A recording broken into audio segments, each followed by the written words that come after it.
Hi, guys. Oh my gosh, I'm so sad when technical difficulties happen. My gosh, but that was my fault. I totally forgot Bluetooth was on my laptop. I since it's not connected to like a separate mic or something. It was connected to a speaker, but I didn't think that was gonna cause an issue, but it did, and so it's okay. It's okay. But yeah, I need to remember next time to make sure my Bluetooth is off. So yeah, technically, this is part four. Gosh. So technically, this is part four of my M countdown story, but it's okay. When silly things happen like this, just means silly things are happening. So that's why. But let me wait for you guys to join in. So I'm just gonna keep eating my cake, waiting for you guys. I'll eat some of these strawberries and stuff. Mm mm mm. Mm. The strawberry is a little bit sour. My thing is not in season right now. That's probably why. It's okay. Mm-hmm. Hey girl. Hey girl, I'll wait for more people to come. And then I'll continue the rest of my story. But by the way, yes, back for more M countdown and coffee or tea, or maybe you're drinking coffee. Is that why? But there will be some tea chatting about M countdown as well. But guys, because I wasn't sure when my audio got cut off, so can you guys let me know like what's the last thing you guys heard me talk about, or did you guys have any questions about me like explaining the stage setup and also where I was standing? So anything like that, please let me know before I continue the story. And then I was reading you guys comments before I ended the live. So I remember Gihan's undercut talking about her friend and with Gi Guang and Gihan, like all silliness, but yeah, as long as you guys are fine with it, it's all good. And I remember Lulu asked a question, were there equal number of fans for Mian and for Juhan? And so for us with Juhan, it was 10 people, but I don't know if maybe the reserve people were able to come in. It depends on Mnet if they can add more people. And so I'm just thinking minimum for sure 10 of us got in. And so the Mian fan clubs, because since they were right in front of me, it seemed like there was 10 of them. I should have counted them, but I don't know. I was like so out of it. I didn't think to count them, but they seem like the same amount of people as that. So I want to say Mian also had 10 people. Yeah, I want to say yeah. um okay. Okay. Okay, you did not get my notification. Oh my gosh. Oh my gosh. That means, but yeah, but you were looking for. You know what? Then this means I should tweet it 1 second, just in case. Not just in case. I should. Excuse me. I should in 1 second. And yeah, if anything technical difficulty happens, let me know. Let me know. I'll put the same emojis. Anytime something crazy happens to me, always technical difficulties. Always. Yeah, so thank you for letting me know. I tweeted out, and so hopefully, yeah, everyone can find a live okay, and then I'll continue my countdown story. Yeah, Lulu as well. She didn't see the notification, but the red dot. YouTube doing me dirty all the time, as we know. YouTube, it's okay. As at least we have Twitter, okay. But then slowly Twitter is dying as well. So little all these all these, you know what, technology is never perfect. Even though we're in the year 2023, nothing could really be perfect, but definitely we're a lot better than like 10 years ago, that's for sure. But nothing can ever be perfect, and so we just have to deal with all these things going on. I was going to say something and I totally forgot. Oh wait, what was I going to say? I totally forgot. It's okay. Okay. But I'm glad that you guys found, and thank you for letting me know. Yeah, you did not see a notification. So yeah, so I just tweeted it, and hopefully everyone can join in. Gianzonica says, I think I got everything about the venue. Great. So I don't think you got cut off talking about the venue. Awesome.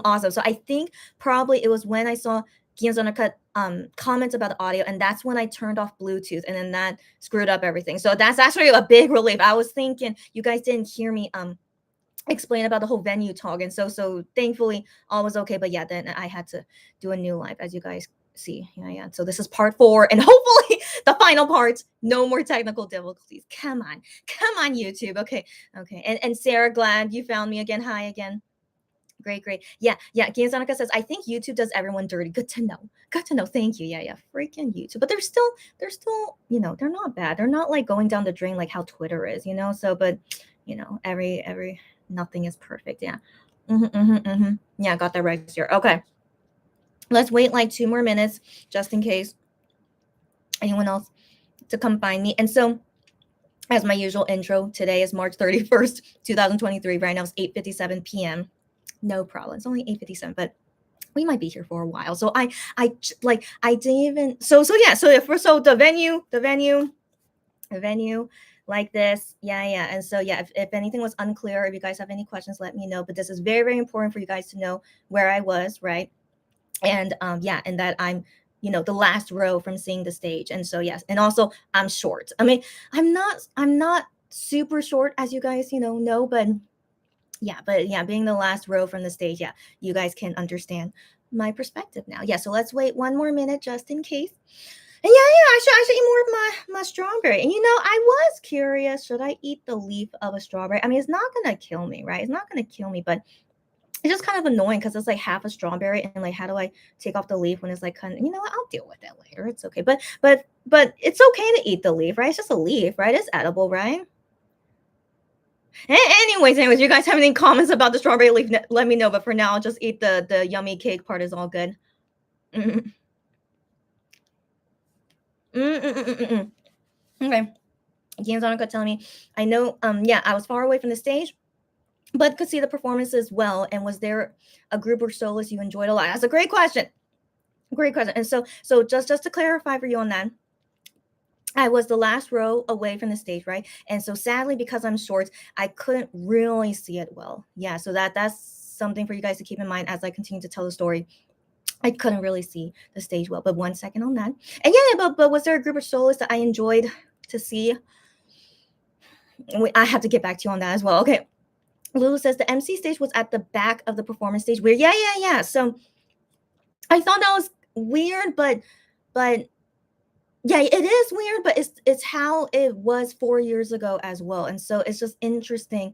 Yeah, they still do it this way. But then now that I think about it, I think it's because this stage area, there's no open space anywhere here. Nothing. No open space anywhere around the stage. So it's just this big old stage, and then the singers, going down the stairs this way to get off the stage, but there's no open space anywhere except this back row. So I think that's why. Just the M Countdown venue setup is not ideal. And so Inkigayo, if ever I go to Inkigayo, it's more different and better. It's better at Inkigayo. But if ever I go, then I'll explain I'll explain the venue at that time. And so yeah, so I think that's why it's like the only possible space is the back. Yeah. And so they designed this like little room. Do you guys like remember like Juhani would be like in like this fancy like setup? So it's like a drop down like like a drop down background.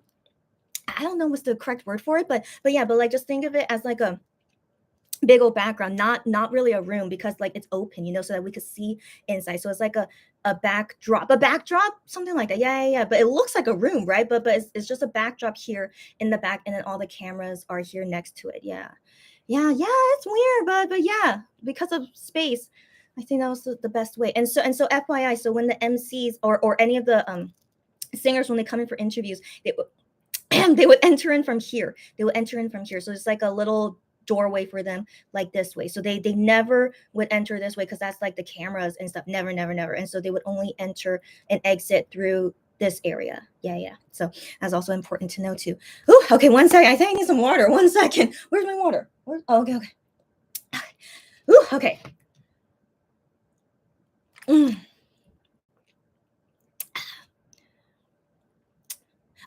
Okay, Games on her, thank you for your advice. She would not eat the leaf, just rip it off. Okay, I will. I mean, it's not terrible if I eat it, right? But yeah, I won't eat it all. Okay, thank you for telling me that. And then also, Games on her, that's a shame, but since you went for honey, that's totally fine. Yes, it is a shame. It's ideal if I could see the MCs and the performances at the same time, which at Inkigayo you can. So at Inkigayo you could do that, but a Music-core as well. Yeah, Music-core as well. It will be that setup too. But yeah, but at M Countdown, yeah, really unfortunate. You can't see the MCs and the stage at the same time. Show Champion is the similar setup, I think, because of very little space. So Show Champion, the MCs were like one corner in the back, yeah, where the cameras are. So like they were one corner, but I didn't care to see them, of course. When I went to Show Champion, I was only focused on the stage. And so yeah, so Show Champion was like the same set up as M Countdown. The MC's in the back, and then you can't really see the stage. So yeah, that's also one thing why I'm not a fan of M Countdown. But yeah, as you just said, I was only there for Honey anyway. He wasn't performing on that day, and yeah, so it was sucky. I couldn't see the other performances, but it's not like I was like huge fans of them. It's like just would have been nice to be able to watch the performances, of course, but not a huge deal if I can't see them, especially when they're artists I'm not really a fan of anyway. Yeah. So basically, keep in mind that I was only able to see clearly this MC stage and when they interview the singers and stuff on that day. So 1 second on that. Unico, welcome, girlfriend. So Unico asked me what groups perform live. I do not remember all of them, sadly, because not only that, but some of the groups I'm not familiar with. But I only remember Bam Bam, Mamamoo Plus, Jimin. I was shocked that BTS Jimin was there, and so yeah, he was there. Kim Jae-hwan, who used to be in 101, he was there. NMIXX was there. Gravity was there. Yeah, okay. I do remember this rookie group. I'm not familiar with them. They're called Zykers. Zykers was there, and then TAN was there. But I only remember TAN because actually they were some of the groups that. I should talk about that later. Okay, yeah, TAN. I remember there was this random soloist girl. I don't know her. Yeah, that's all I can remember. I'm so sorry. I knew it was gonna come out. You guys are used to it. Thank you for your understanding whenever I burp. Yes. TAN. They're not Ton. Sorry, TAN and Gravity was there. Yes. Okay, Lulu, thank you for telling me. Okay, thanks, you guys, for telling me. I was just thinking, it's not terrible if I eat a strawberry leaf. I was thinking that, but I still ask you guys just in case. Okay, Lulu says, don't eat strawberry leaf. It will make your stomach upset. I did not know that. Am I the only one that didn't know that? Okay, but I would never eat I never ate a strawberry leaf in my life, but I just wonder, like, even if I do eat it, like, it's not going to do anything to me, right? So I did not know it would upset your stomach. Thanks, you guys, for saving me from an upset stomach. Oh my gosh. Okay, thank you. Okay, yeah. So do the MCs watch the performances too, or are they busy doing other stuff, preparing interviews in that time? That's a great question. That will be part of my story because I can only see Juhan, right? And so that's part of my story. So 1 second on that. Unico asked me, did I get to meet or interact with Juhani? That's also part of my story. 1 second on that. Yanzonica says, I was watching the show and I remember being shocked seeing Jimin. Yeah. So I knew Jimin was going to perform there because he was in the lineup to perform there, but I assume, he's a big shot celebrity now. He pre-recorded his performances, but he would not go to the live show. I was fully expecting that because he's such a big shot, right? Except no, he was actually there. And so I saw his interview as well. So 1 second on that. Oh my gosh, how am I saying that? Just I was typing it because we're psychic. Oh, Lulu asked me, was there a lot of army? I personally didn't think so. I think because just in general, the fans I was seeing, like, that was in this big standing area with us, I saw like various fans all over the place. And so yeah, I can't say that it was like majority one fandom over another. It seemed like just like was like random, but definitely MCs, I want to assume MCs, we definitely were the smallest, but then everyone else like seemed like they each had like their own pocket. Yeah, I couldn't see an overwhelming amount of any fandom. Gravity was definitely there. Yes. And she said, I didn't know he would be there since BTS members haven't been on shows for forever. Right. So I was thinking, was J-Hope on music shows when he was promoting his album? I can't remember. Yeah, but I couldn't remember if J-Hope ever appeared. So I thought that's why I safely assumed Jimin probably wouldn't appear, but I can't remember. But anyways, yeah, I was very surprised he actually showed up for the live show. So Gianzonaka says, I'm not sure about J-Hope, but I think not. Really? Right? So that's weird, isn't it? So I'm not sure why they're doing things differently with Jimin. Yeah, so let's continue the story. Yeah. Just always roller coasters with these things, but I'm so relieved to like finally get the story off of my chest, because I think after today I might forget a lot of things. Like, I'm pretty sure I'm gonna forget saying some things and then I'll just remember it later. But it only happened 24 hours ago. Let me try to remember everything. So I'm inside, right? I'm inside and I see Juhani and Mian just rehearsing with some singers with the interview stuff. And so I just remember once I got in, they were rehearsing with Mamamoo Plus, and then after that, Zikers, the boy group, came after. And the thing, oh, but very interestingly, when they're doing the interview, like I can't hear them clearly. So even though they have like a microphone and you know, like it must be like played somewhere, but but I thought it was very interesting. I could not hear them clearly. And so I was able to like hear some, only some, but definitely most of the time it just felt like lots of like jumbled words to me. But here's the thing, I'm not a native Korean, as you guys know. So maybe to native Koreans they could like figure it out. You know how fellow native English speakers like me, like if even like the words are like muffled, since we're native English speakers, we could like, you know, figure it out. But yeah, but since Korean is not my native language, so when it's like mumbled and like, you know, not clearly heard, it my brain cannot try to figure out what exactly they're saying. I can only understand if this sounds very clear to me what they're saying. So that was tough. So that was tough. So I was like disappointed that, like, you know, while I'm watching them interview them, but I'm like, I can't hear, I can't understand. It's yeah. So that was a disappointing thing about it. But yeah, I don't know why the audio cannot be heard clearly in the studio. I don't know. Yeah. Anyways, so yeah, while they're rehearsing the interview, can't understand what anything's going on except for like random words that I can make out. So I could only make out random words, but it was very hard to like hear like a complete sentence of anything. And so after they finished rehearsing those last two groups, then Juhan, you know, is waving at everyone. So he's like waving at everyone, trying to find, you know, all the monbibis. And then so my section, just to remind you guys, so my section right there, I'm the purple circle. And so Juhan would be like, you know, moving. So moving here or here, you know, to see like where all the monbibis are. And then and then he would come like here and then wave to us like that. And I was like, so that was the closest I ever could see him, when he was just at that corner, just waving to us from that corner. And I'm just like, yeah, thanks, bud. And so just waving and stuff. And yeah, so that was it, just waving. And then I'm trying to remember, did he stay there or did he go back? No, I'm pretty sure he did stay there a little bit. I'm pretty sure he did. So he stayed there a little bit, and then just looking at everyone and then just waiting, because the show was going to start like pretty soon. So yeah, I feel pretty sure he was just waiting there until the show starts. And then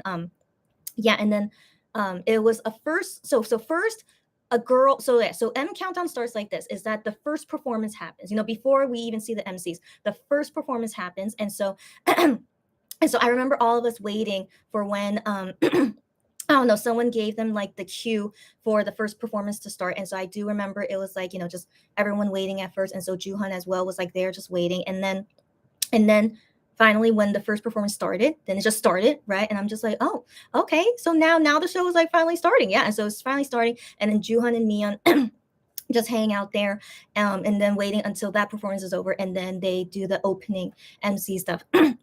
I forgot. Yeah, I should mention this. I won't talk only about Juhan, but Mian. So when Mian, when they were done rehearsing the interviews, sorry, was it at that point? What point? Yeah. When they were done rehearsing the interviews, Mian looked in our direction. I don't know why, because we're like mainly monbibis, but I know like around me were some G-Idol fans, but she for some reason was looking at direction, and I just decided to like wave at her. Why not? I mean, you know, I know you, even though I'm not technically your fan, but I'm like, yeah, I'll wave at you, it's fine. And then she waved back at me, and I'm like, oh, you know, she most likely knows, you know, I'm a monbib, but I just thought that was very nice of her that she still waved at me. I mean, why wouldn't she? You know, honestly, why wouldn't she? But I just thought was very interesting that she waved back at me. And so so Mian, she's a nice gal. I'm still very indifferent about her, but I thought that was just very interesting, you know, because when I caught her eye contact, and I was just like, you know, I'll just wave at her, and then she just waved, you know, very nicely at me. I'm just like, oh, thanks, you know, thanks. And so anyways, so then I remember, when we're waiting for the first performance to end, now I remember. So the girl next to me, okay, so if you guys remember in my part 2 live, the monbibin next to me, she's totally honey bias. Her light stick has Jew honey sticker on it. I saw her phone. So she brought in her phone, but as long as she didn't like take pictures or anything, I think was fine because I didn't see anyone like confiscate her phone. But I personally wouldn't risk it and just never bring my phone. But anyway, she brought her phone into the venue. And so I saw her wallpaper. It was Juhan and her. And so because the girl in the photo on her phone has the exact same hair as her. So I'm like, yeah, that must be you. And so she has met Juhan at a fan sign. And so she's super big honey fan, right? And so yeah, so there's Monbebe next to me, super honey bias. And so in the beginning, yeah, once Juhan finished the rehearsal, then yeah, and then he came to our side, waving at us. Then she shouts at him, trying to talk at him already from the get-go. I remember that. Yeah. So I'm like, you go, girlfriend. He's your ultimate bias. I assume ultimate bias, but who knows? Okay, who knows? I'll explain that later. And so she's like shouting at him, trying to tell him about something. I forgot what she said. So the thing is, I'm able to hear her clearly because she's right next to me, right? But then whenever Juhan is responding to her, legit, I could not hear him. I'm like, I'm sure she can probably like guess, as a native Korean, like guess, maybe from his mouth movement and related to her question. I'm sure she was able to figure it out. But like when I'm trying to like hear, what Junhani was saying, back at her, I couldn't figure it out. And so but I'm pretty sure she didn't ask anything important. I mean, or like significant. Sorry, that's a better word, significant, because I can't think of what she was asking him. But it's just like maybe like just something simple, like did you eat, or like how are you doing? Maybe something like that, But she was like so hardcore trying to talk to him, and I'm like, I understand, girlfriend, you do you, and so yeah, so that's the thing. Because of her standing next to me, like Juhan like usually would like come to our section and yeah, try to talk to her. And so not only her, but like the two girls like next to her, they were also trying their best to try to talk to Juhani as well. So I guess I was like kind of weird. I was like, the one that's like kind of closest to the MC section, but I didn't try to like talk about anything with Juhan. I mean, there's no way he could hear me, first of all. Okay, so these girls, they were trying so hard, to talk to him, but I'm like, there's no way he can hear me. If I can't even hear him, how can he hear me? Okay, so even if I did try to ask him a question, I couldn't hear anything he was saying when he was like trying to talk to the other girls next to me. So I'm like, it's okay. Yeah, like we don't have to chat. Just enjoy each other's company, or maybe like hand motions. I don't know. Okay, so yeah. So I just remember that was happening in the beginning. And so once the first singer stage was over, then yeah, it was Mian and Juhani doing the opening thing. Blah blah blah. Right. But yeah, I can't hear them well, even though they had microphones. I still couldn't hear them well.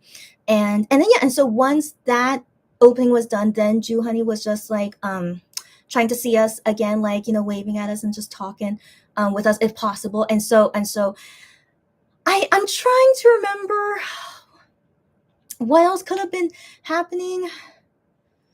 I just remember there was one time like Juhani was like standing there for a while, because us Monbebes, we want to see him, as long as possible, right? And so yes, I just remember after he finished the opening, he was standing there for a while. Yeah, but the thing is, while he was standing there, sometimes, waving or like trying to talk to someone, but most of the time he was looking at a monitor. And so in this MC section, in that MC section, that red area, so they have TV screens in front of them here as well. And so those TV screens, they can monitor like what's being shown on M Countdown at that moment, because it definitely, I couldn't see those TV screens, like what they were seeing, but it seems pretty like common sense that they must be watching the live taping of M Countdown, like how everything looks like and stuff. And not only that, they're reading scripts from that TV monitor. So I didn't realize this until now. They never look at their cards until the end. So these cards they're holding the whole time, they never look at them. I didn't realize that until this moment.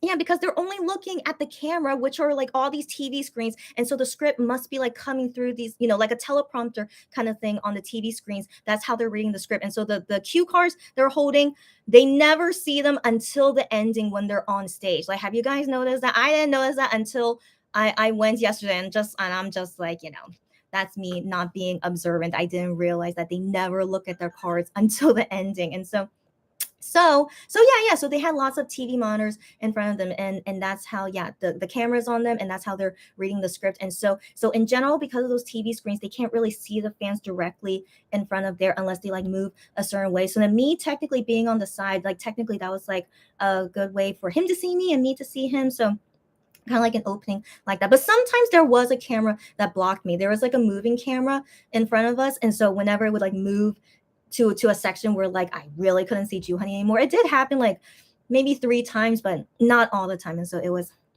not totally bad. It's still most preferred to be the front row and like, yeah, the corner site. Yeah, it was totally cool. And so anyways, yeah, so I just remember like he'll be standing there for a while, he'll just be watching the monitor, just like watching what the singers are doing, and then if it's a song that he likes, he'll be like grooving with it. But yeah, it's like he wasn't like totally giving fan service the whole time. No. So like he was like there just like waiting, or he's like watching, and only if he like catches eye of like a fan that's trying to talk to him, then he would interact with them. But he's definitely not not like focusing on the fans the whole time, which is understandable. Like in all honesty, wouldn't that be kind of tiring? And so yeah, so like you do you. Like I'm just here to just see you work. So you're here working, and then you just do you. And then if that's your time to rest, and you just want to like watch them perform, so be it. And so for me personally, I'm only interested to see Jooheon, right? And like I can't even see the stage well anyway. So anytime when I'm like curious, I'll go ahead and turn around and see how the stage is. I'm so far away. It's like really the only thing I could see is like their chest up, basically. I can't see their legs because I'm so far back and I'm short. So it was really like not anything I'm able to see fully anyway. And so I'm just like, it's just nothing. And also because the fans behind me, they're G Idol fans, and like I see other people as well. I don't know. They were all looking at the MC spot. And so even when I turn around, the fans behind me, they're only looking this way. And so if I'm looking at the stage, these fans in front of me, they're like looking at me, and I'm like, it's so awkward. Okay. So yeah, so it's not, sadly, not ideal at all to be able to see the stage being in the back and like facing the MC section. So yeah, so that's for you guys to know. There was sadly no point at all that I could see the stage okay, but like I try to glance at them every so often. Like I try to glance at Bam Bam's performance at one time, but it was only for a few seconds, and then I'm just like, I can't watch it the whole time. But I thought it was cool at least to see him on stage. And then I saw him do the interview though, so that was, oh yeah. I should talk about those things later. Okay, so going in sequence. Okay, going in sequence. And so yeah, so Jooheon just like waiting there, yeah, just doing whatever. But then the thing is, in this MC area, there was a lot of lights shown there because of course you had to have a lot of lights to look good on camera. And so Jooheon like kept fanning himself with his cue card, and so I'm sure he must always feel so warm under there. And he was wearing a jacket as well, so yeah, so I kept seeing him like fan himself, which I'm sure he was like, yeah, he was like boiling under there. I'm sure it was. But like for me personally, like we had no lighting, on top of us, being in the standing section. And even though I was around like lots of bodies of people, for some reason, I didn't feel super hot. But then again, I'm not moving at the spot either. But I was very grateful that, yeah, I never felt super hot when I was standing there. Thank goodness. Yeah, so I was okay, but just sadly, yeah, Jooheon's spot under all those lights and the jacket, he was always feeling warm. But anyways, yeah, so he's just there waiting, fanning himself, just watching, and just sometimes talking to the fans. Yeah, oh yeah, so there was one time, okay, so I don't know what exactly he meant, but this is the only kind of like significant interaction I had with him. It was in the beginning when he was like interacting with the fans next to me, trying to like talk with them and stuff. But then I at times he does look at me, of course, because I'm in the front row and I'm next to like these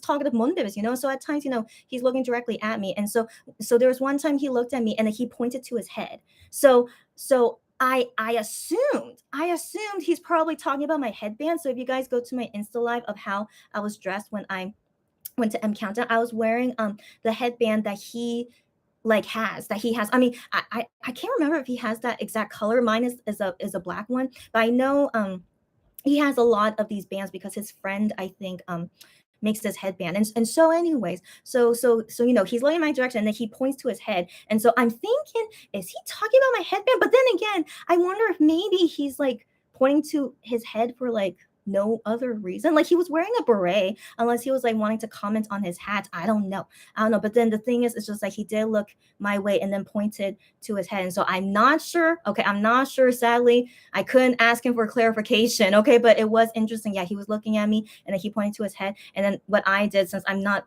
really sure what exactly he means by that, I just pointed back at him. I'm like, yeah.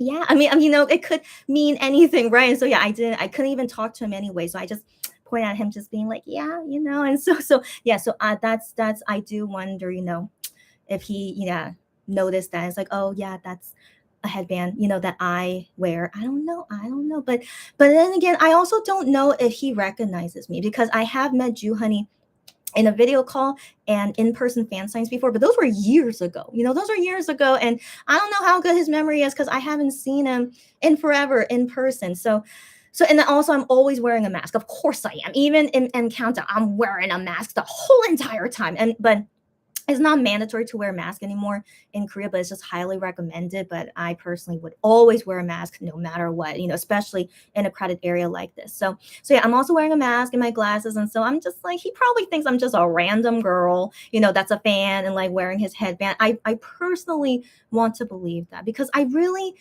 don't think I'm super recognizable with all my getup and stuff.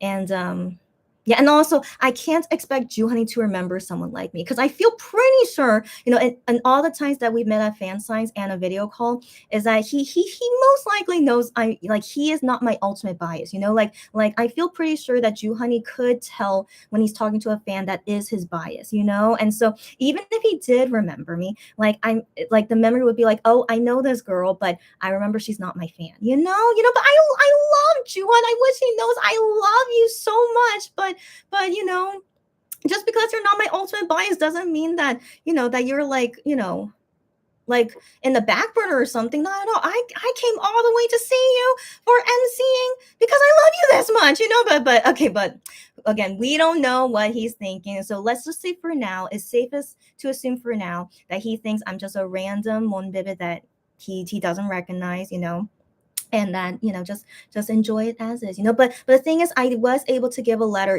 at any time we go to a music show, we can give them letters. So I did leave a letter to him, at least.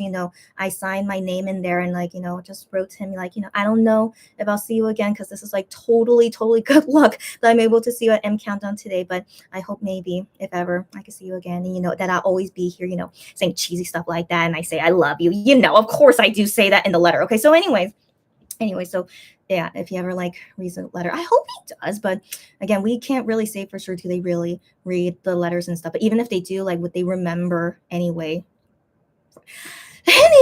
Anyway, so yeah, so that's the only significant interaction. Yeah, but then other things happen throughout the show as well. So let me keep talking. So I remember just things like that, and so just Ju Honey waiting there, and so while he's waiting there, then already the first interview happens. I forgot who it was. The first interview, was it Zykers? Maybe it was Zykers. And so yeah, so after the next performance, then then Ju Honey has to do these interviews and stuff, blah blah blah, and then after it's done, then then they're waiting again, and waiting again for when is the next time they need to do their MC stuff. And so there was a time where they had a long break in between the singers. And so when it was a long break, Ju Honey said, I'm gonna go and I'll be right back. And so I don't know what he was doing, but yeah, but he would go backstage and maybe to be under air conditioner or something. I don't know. That's my assumption. So when he said he needs to go and he'll come back, so he went away for a long while. It was a long while, and so he didn't come back out until it was his time to do the MC stuff again. So yeah, so there were random times like that when he did that.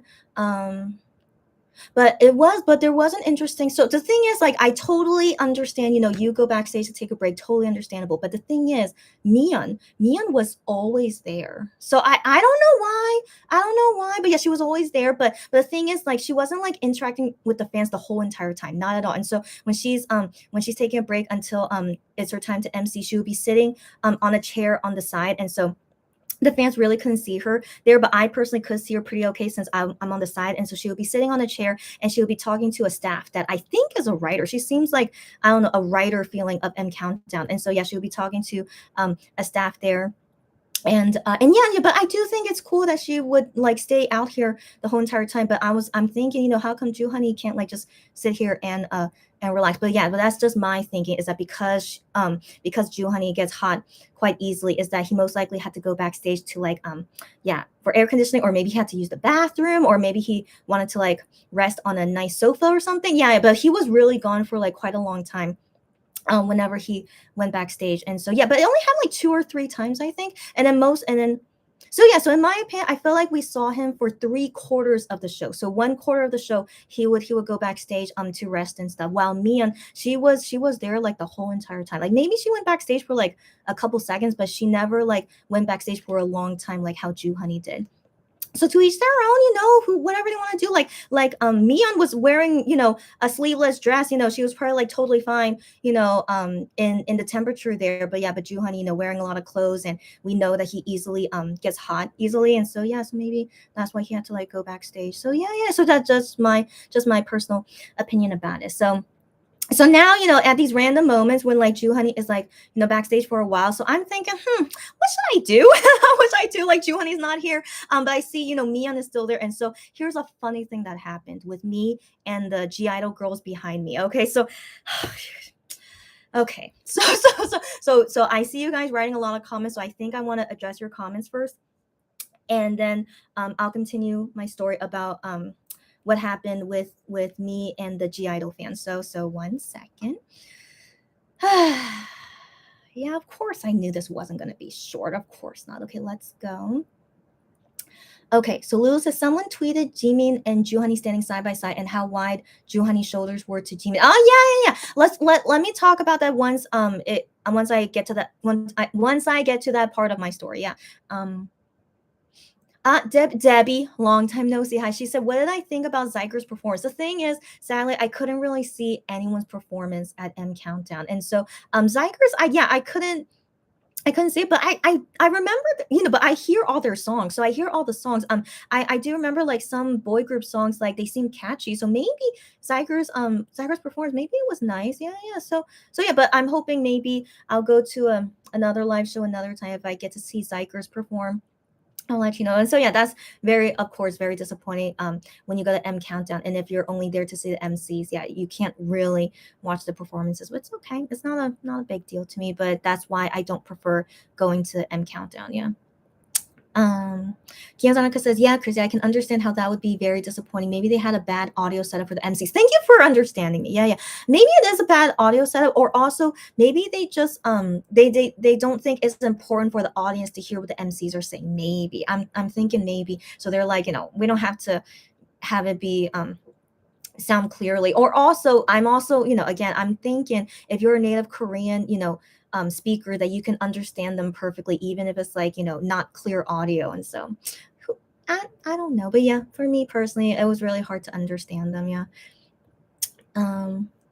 Debbie says, were you able to get a photo of him waving? Of course not. No, of course not. So during the whole time we're in the studio and they're filming, we can never like take a photo, take video, never. If the security people see you, they will kick you out immediately. And so yeah, no. I mean, I did see a girl like able to like write notes in her phone or something, or maybe she's like chatting with someone. So I guess they allow us, to like chat or something, but definitely never take photo or recording anything. Yeah, yeah. But would have been cool. Would have been cool if I could have taken a photo of it, but no, it's only in my memory, sadly. Yeah. Lou says, how many times did they cut to MCs? Oh my gosh. Maybe 6 or 7? Excuse me. I felt like it had to be 6 or 7. I remember them doing MC stuff quite often, and it's an hour-and-a-half show. Must be 6 or 7, right? Must be. Yeah, yeah. Yes, Kianzonica, thank you for answering her. Yeah, cute Mian interaction. Yeah. So I thought I should share, I'm not only seeing Honey, Mian is there as well. And so it was interesting, when she's looking my direction, like I just wave at her and she's waving back at me. I'm just like, aren't you kind? Even though I'm clearly not your fan, right? But yeah, she was just, yeah, anyone that was waving at her, yeah, she would wave back. And like definitely she kept seeing my section a lot because of the girls behind me who are her fans. And so I'll get into that story in 1 second. Uh, Yeah. So Gianzana kept telling me, that's okay, Chrissy. No need to talk to him if it wasn't easy. Yeah. And she says, I was supportive just being there. Yeah, of course. Yeah, of course. But I did feel kind of sucky, because there were times when he wanted to ask us something, like, not me specifically, but just asking in general to everyone. But I'm like, I don't know what you're saying. I can't hear anything that you're saying. But I'm trying to, like, maybe figure it out from his mouth movement and his gestures. Like, maybe I could try to figure it out. But no, I really couldn't figure it out. But the Korean fans seemed like they were able to figure it out. So it's just my bad. But even if he was talking in English, I want to believe there's no way I could have understood him either way. I think the Korean people are, like, maybe super good hearing or able to, like, assume really well. But yeah, I think I'm, like, kind of not quick at, like, figuring things out regardless of the language. So yeah, I don't want to blame it on the language, but the other people for some reason are, like, really good at catching it. And, like, I'm just like, I don't know, buddy. I wish you had, like, a pen and paper or something, but it's okay. Yeah. Lulu says, yeah, Jew Honey's cheering squad. Wonder if they go every week. I wonder. Like, the girl next to me, she seemed pretty intense. Like, I want to believe this is not her first time seeing MC Jew Honey. I want to believe, but who knows? And, like, how lucky they get on the name list, and who knows if these fans, like, they pay people to get on the name list. We don't know, but they were quite prepared. And so I'll talk about that in 1 second. Sorry. So 1 second. Gianzanoka says, maybe they only have the script cards in case the teleprompter malfunctions. That's also a good point. Maybe they have it to prepare just in case the teleprompter. That's a good point, because sometimes technology does fail you. Yeah. And so I remember 4 years ago when I saw M Countdown, I could have sworn, yeah, the MCs read off of cue cards, because they were, like, on this pedestal. So, like, they didn't used to have, like, this like backdrop that we see what they have now, but they would be on this pedestal. And so I don't think they had teleprompters. I don't think so, but I can't remember. It was too long ago. And so I think, yeah, they used to have only cue cards, but then now in this new backdrop, yeah, they have teleprompter. Yeah. So maybe they're there just not only for, like, showing it's M Countdown, but maybe also just as a backup, just in case. It could be. Yeah. I mean, that would be a smart thing to do. Yeah. Yeah, poor Honey. Yeah, we know he sweats easily, as we know. Yeah. He's just, he's born this way, that, like, any kind of heat or something, he just sweats, all the time. And so I remember the makeup artist would, like, come in to, like, touch up his makeup or, like, fix his clothes. And, like, also they gave him, like, a portable fan, using a portable fan to, like, cool him down and stuff. Yeah. So just something he has to deal with. Once it's summertime in Korea, but hopefully the studio would have air conditioning. But I don't know if they do. I don't think I ever went to M Countdown during the summer. Yeah, I don't think so. And so yeah. So I felt like that kind of makes sense, that he would go backstage, with air conditioning or something. So yeah. Thanks, girlfriend. All the stop flirting with me, as I always say. But yeah, she said my headband was super cute. I'm glad you think so. Yeah, but I think Jew Honey has that same design, but I can't remember. But yeah, I really like the black color, matching with everything. Yeah. Well, we don't know. Yeah, we don't know. He just pointed at it, but no, like, communication. But yeah, but Gianzanoka says, yeah, he like she said, I knew he must have thought that you're cute. I don't know. But yeah, there was no communication. He just pointed, at his head, but I just remember, we had eye contact, and then he pointed at his head, but we don't know, because he was wearing a cute hat. Maybe he wanted to, like, his little hat. I don't know. But regardless, my reaction, I just pointed at him like this. It's like, yeah, and yeah, whatever, however way he wants to take my response, but yeah,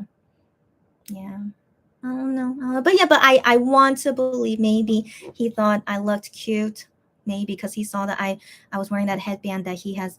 I assume he still has it. We haven't seen him wear that headband in a while, but I want to assume, yeah, he still has it and wears it, but we don't know. We don't know. So yeah, so that was, like, the most significant interaction I had with him. But then I'll talk about other stuff later.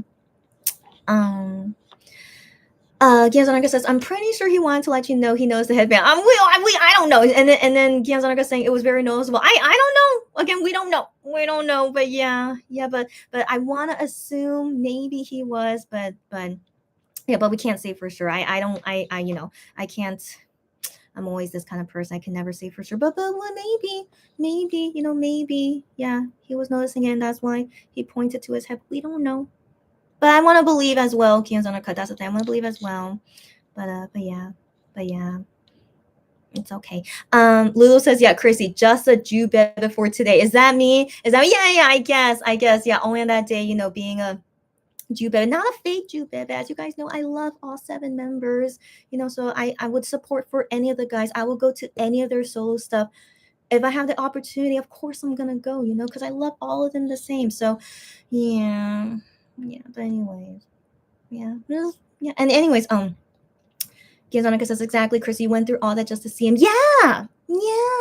So I hope, you know, he doesn't think like, oh, she's just here just cause, you know. I hope he knows like there's why else would I come here to see you if not because I love you so much, you know? So but we don't know what he's thinking about me, if like he recognizes me from our past interactions or he just thinks I'm just a new fan he hasn't seen before. We don't know what he could have been thinking when interacting with me. So yeah, so anyway, or you know, yeah, I don't know why, but I just have a feeling like, you know, based on my actions, I guess I'm also not really showing that I love him a lot, you know, compared to the other girls next to me, one being a real honey bias, like she was like doing all she can to get his attention and stuff, you know, but I'm not doing that, you know. So yeah, I wonder if maybe he's thinking like, I don't think she's really my fan, you know. So yeah, I just me just wondering things like that. So but whatever, regardless, I was so happy to be there, and you know, see him so close, of course, was great, and like supporting him in his MC work, and you know, knowing that, you know, I'm a fan here, I'm always supporting you, and that, you know, when I can, you know, whenever I get lucky, I'll come see you MC, you know. Yeah. So anyways, I wrote that all in my letter, so hopefully he read my letter, you know. Yeah. Lulu says, you had a headband and a mask on. Doubt that he can see you completely. Exactly. Is that, and I had no lighting on me either. Yeah. So he probably just thought, okay, just a random girl that's my fan, you know? So yeah, that's also what I was thinking too. Yeah. Giazonica says, maybe at least one MC needs to be there at all times. So that's maybe. Yeah, maybe. Excuse me. But also, I'm thinking Mion has like no reason to go backstage. It seems like she was perfectly comfortable sitting on the side, and she would be chatting with a staff there the whole entire time. Like she really like seemed like super comfortable there though. Well, I guess with Juhani though, you know, he's still like a new MC. You know, he's not familiar with the new staff and stuff, and so I feel like in general, yeah, Juhani just beginning with this, that he'll be more comfortable backstage, you know, with his own staff members and whatnot, you know. So yeah. So I'm thinking that's probably more so that yeah, but I don't know if one MC has to be there the whole time. I don't know. I just felt like, you know, Mion, she was just very, very comfortable there, you know, given she's been there for so long, you know. So and that was overall my feeling about that. Lou says she is wearing less clothes and Juhani does get really hot. That's right. So like I said, Mion looked very, very comfortable there. Yeah. Gianzanaka says, yeah, and Honey's a big guy. Yeah, it's a huge difference. Yeah. Hi, Delirian. Hi. Yes. And then Gianzanaka says, oh my gosh, Honey will be so hot in the summertime. Yeah, I hope he copes well with it. I sure hope so too. Let's hope that in the studio they pump out the air conditioning in the summertime. I really hope so. Like for sure, yesterday, I don't think I felt any kind of air conditioning. I don't think so. But I never felt hot, but I also never felt cold. So yeah, so I want to assume maybe it was like nothing going on. And so yeah, so hopefully in the summertime, yeah, blaring the air conditioning. I sure hope so. Yeah. Delirium says, passing info, MX episodes from Face ID are uploaded on what Vicky starting. That's cool. Thank you for the info. I don't have Vicky, but thank you for the info. The Face ID, the cacao thing, right? Yeah, cool. Thank you for passing the info. Gianzanaka says, it's okay, Chrissy. I'm sure he just thought you gave off Hyungwon or IM vibes next to the other men. Next to the other Monbibs. Maybe. Yeah, maybe. So, yeah, maybe. Like, yeah, who knows what he could have been thinking. But, you know, definitely I'm always like the type to, you know, I'm not, even if it was Gion, I am not one to like do anything extra. That's just not me. You know, I just want to, you know, just want to enjoy, you know, as much as I can, you know. And so I need to say this next part of the story. So I'm glad I finished the comments up until now. So the next part of the story is that, yeah, Juhani went backstage and he stays backstage for a while. And so, and so while we're waiting for whatever to happen, Mian is sitting on the side just chatting with the staff, you know, like she looks so comfortable and just chatting away. And like she also had her phone with her, and so she would be like looking at her phone sometimes. And so the girls behind me who are Mian fans, so they brought like their phone, but like on your phone you can download an app that like shows words, like highlights it, and like able to like you guys have seen that before, right? It's like having like a neon like sign kind of, but you're using on your phone, right? And so they were using these to like send messages for Mian to see and like answer back. And so they were trying to get her attention, except she's like chatting away with this writer and not really looking at the fans. And so I noticed them because I have nothing else to do, so I noticed them trying to get her attention. And I'm like I didn't say anything to them, but I'm like I should help them out. So this is me thinking I'll help them out. And so I'm trying to get Mian's attention. So I'm just this kind of person. Okay. So I'm just this kind of person. I have nothing else to do. And so I see them trying to get her attention. And so since I'm the front row in front of them, and I see Mian very clearly, I'm trying to wave her down. I'm like, she's just sitting there talking with the staff. Like I'm trying to wave, getting her attention. I'm like, what? Oh, before that, actually, okay, sorry. I forgot this part. So before I was trying to get her attention, so I look back, right? So I look back and I see they have signs and stuff. And then one of the girls actually asked me. They actually asked me, "Hey, like, do you mind if I could like, put my sign like more forward so she can like see it?" And I was like, "Yeah." And so I actually grab it from her. I grab it from her and I try to like show it for Mian to see. But then suddenly I hear a fan like near me. It might have been the fan, the Juhani fan next to me, and then they say, "Oh no, you can't do that." And I'm like, "Oh, okay." So I just, and then I quickly give back the tablet to the Mian fan. Now here's the thing. So in the beginning they say to us, you are not allowed to bring tablets, but I wasn't sure if this was really a tablet. It felt like just like a drawing board, in my opinion. It just felt like a drawing board. But then I don't know, so some fan near me is like, "Oh no, you're not supposed to do that." And I'm like, "Oh, okay." So I just give back the tablet and hoping that nothing bad will happen to me. But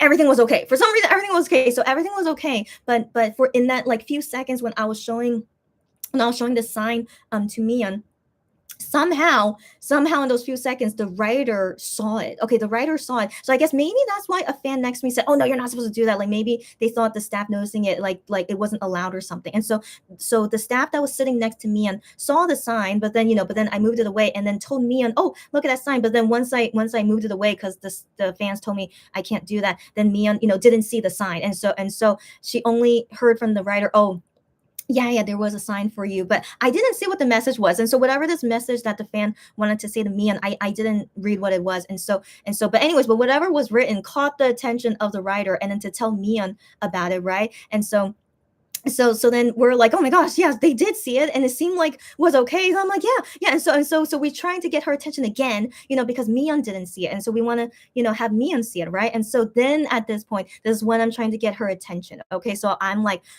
"Mian, please look this way." And so this whole time she's like talking to the staff. Okay, so like she keeps talking to the staff, not looking this way. I don't know why, but I felt like I was doing my best to like get her attention, but but I can't say I was like super close to her, but I'm definitely in her eye line. If only she looked straight away, then she could see me. But the thing is, she was so focused on talking with the writer, and then she was also looking at the TV screen, monitoring what's going on M Countdown, the TV show. So she was mainly focused on this. So I guess never looking at my direction, seeing like this little girl like waving as much as she could, right? But I was like, I'm this kind of person. I had nothing else to do. I like helping people. And I'm like, they really want her to see their message, And so I'm like doing my best to get her attention. I'm just like, man, she's never looking this way. But I still try every moment I can to get her attention, and it lasted a few minutes. It definitely was like, we were all like, "Man, she's never looking this way." I'm like, "Oh my gosh," but I'm still doing my best since I'm the first row and I could see her so clearly. I'm trying to wave her and see her, and then finally, it felt like a few minutes, okay, a few minutes, and then finally she looks our direction, and I'm like, "Oh my gosh, she's finally looking this direction," and then showing to her what the fans wrote. And then she sees the signs and she's like responding back to them what they were asking her and stuff. And I'm just like, "Oh, thank goodness." Okay, so I was like, thank goodness, yeah, that's over with now. But yeah, that was just an interesting thing that helped with the Mian fangirls. And so then, yeah, after that was done, then I'm waiting for Juhani to come out. And so in that moment waiting for Junie to come out. Like I don't know why, but for some reason I decided to look back and like see what's going on stage because Juhani still wasn't out yet. And so those girls then they say back to me, hey, do you want to write a message, to show to anyone? Because I'm so thankful for what you did. Like if you want me to write a message, to show to Juhan, I assume like she can tell that I'm Juhan's fan. She's like, yeah, if you want me to write a message, I can do one for you. And I'm like, no, it's okay. I was very touched. They didn't have to do that. I was not expecting that, but is everyone should be, we it's just I feel like just as like I don't know, just any kind person would do this. In my opinion, but I wish everyone would be this kind. It's like, even if it's not something that means anything to you. I just like helping people. When I'm able to help them, I'm gonna help them, And so, but anyways, I was just very surprised with that when they said they were so thankful to me, like, do you want to write a message on our board? And I'm like, no, it's okay. But they were like, oh, but we're really so thankful for what you did. I'm just like, it's nothing, I'm just like, it's nothing. And so, but anyways, yeah. So I was thinking about it, but I did think about it, but I'm like, there's really nothing I want to like show to assign to Juhan anyways. Like it's nothing. And so yeah, so that was like a very nice interaction I had with Mian fangirls, right? So yeah, it was like a nice little harmonic thing we had. And so during the other times when I know the two girls, they keep trying to like hold their signs for Mion to see. And so I would like crouch down a little, or move a little for them to like show their sign so that Mion can see it. But then they keep telling me, no, you could just stand comfortably. She can see our sign. Okay, don't worry about it. And I'm just like, oh, okay. But so yeah, so like they were also like very nice to me. They know that I'm doing my best to help them, but they're like, no, you don't have to, thanks though. And I'm just like, okay. So yeah, so that was like some nice interaction I had with Mian fangirls. Yeah. And so during the whole rest of the time, because of the girls behind me, like I remember Mian would just usually often like look at the girls behind me. And so I'm glad that she definitely was looking at them often and like interacting with their message boards and stuff. And so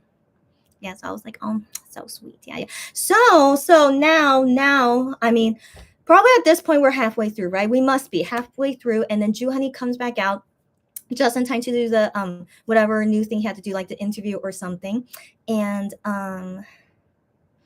yeah, and just every time he's there, it's kind of the same. I can't think of anything new that happens. He would just wave at us and like would answer questions from fans when it's possible. But other times when he's like there waiting, he's just watching the performances or watching the monitor. And like sometimes he would sit down like on that little like step that's in this MC backdrop. He would just be there. But then sometimes he would bring his portable fan because to fan himself because he was so hot.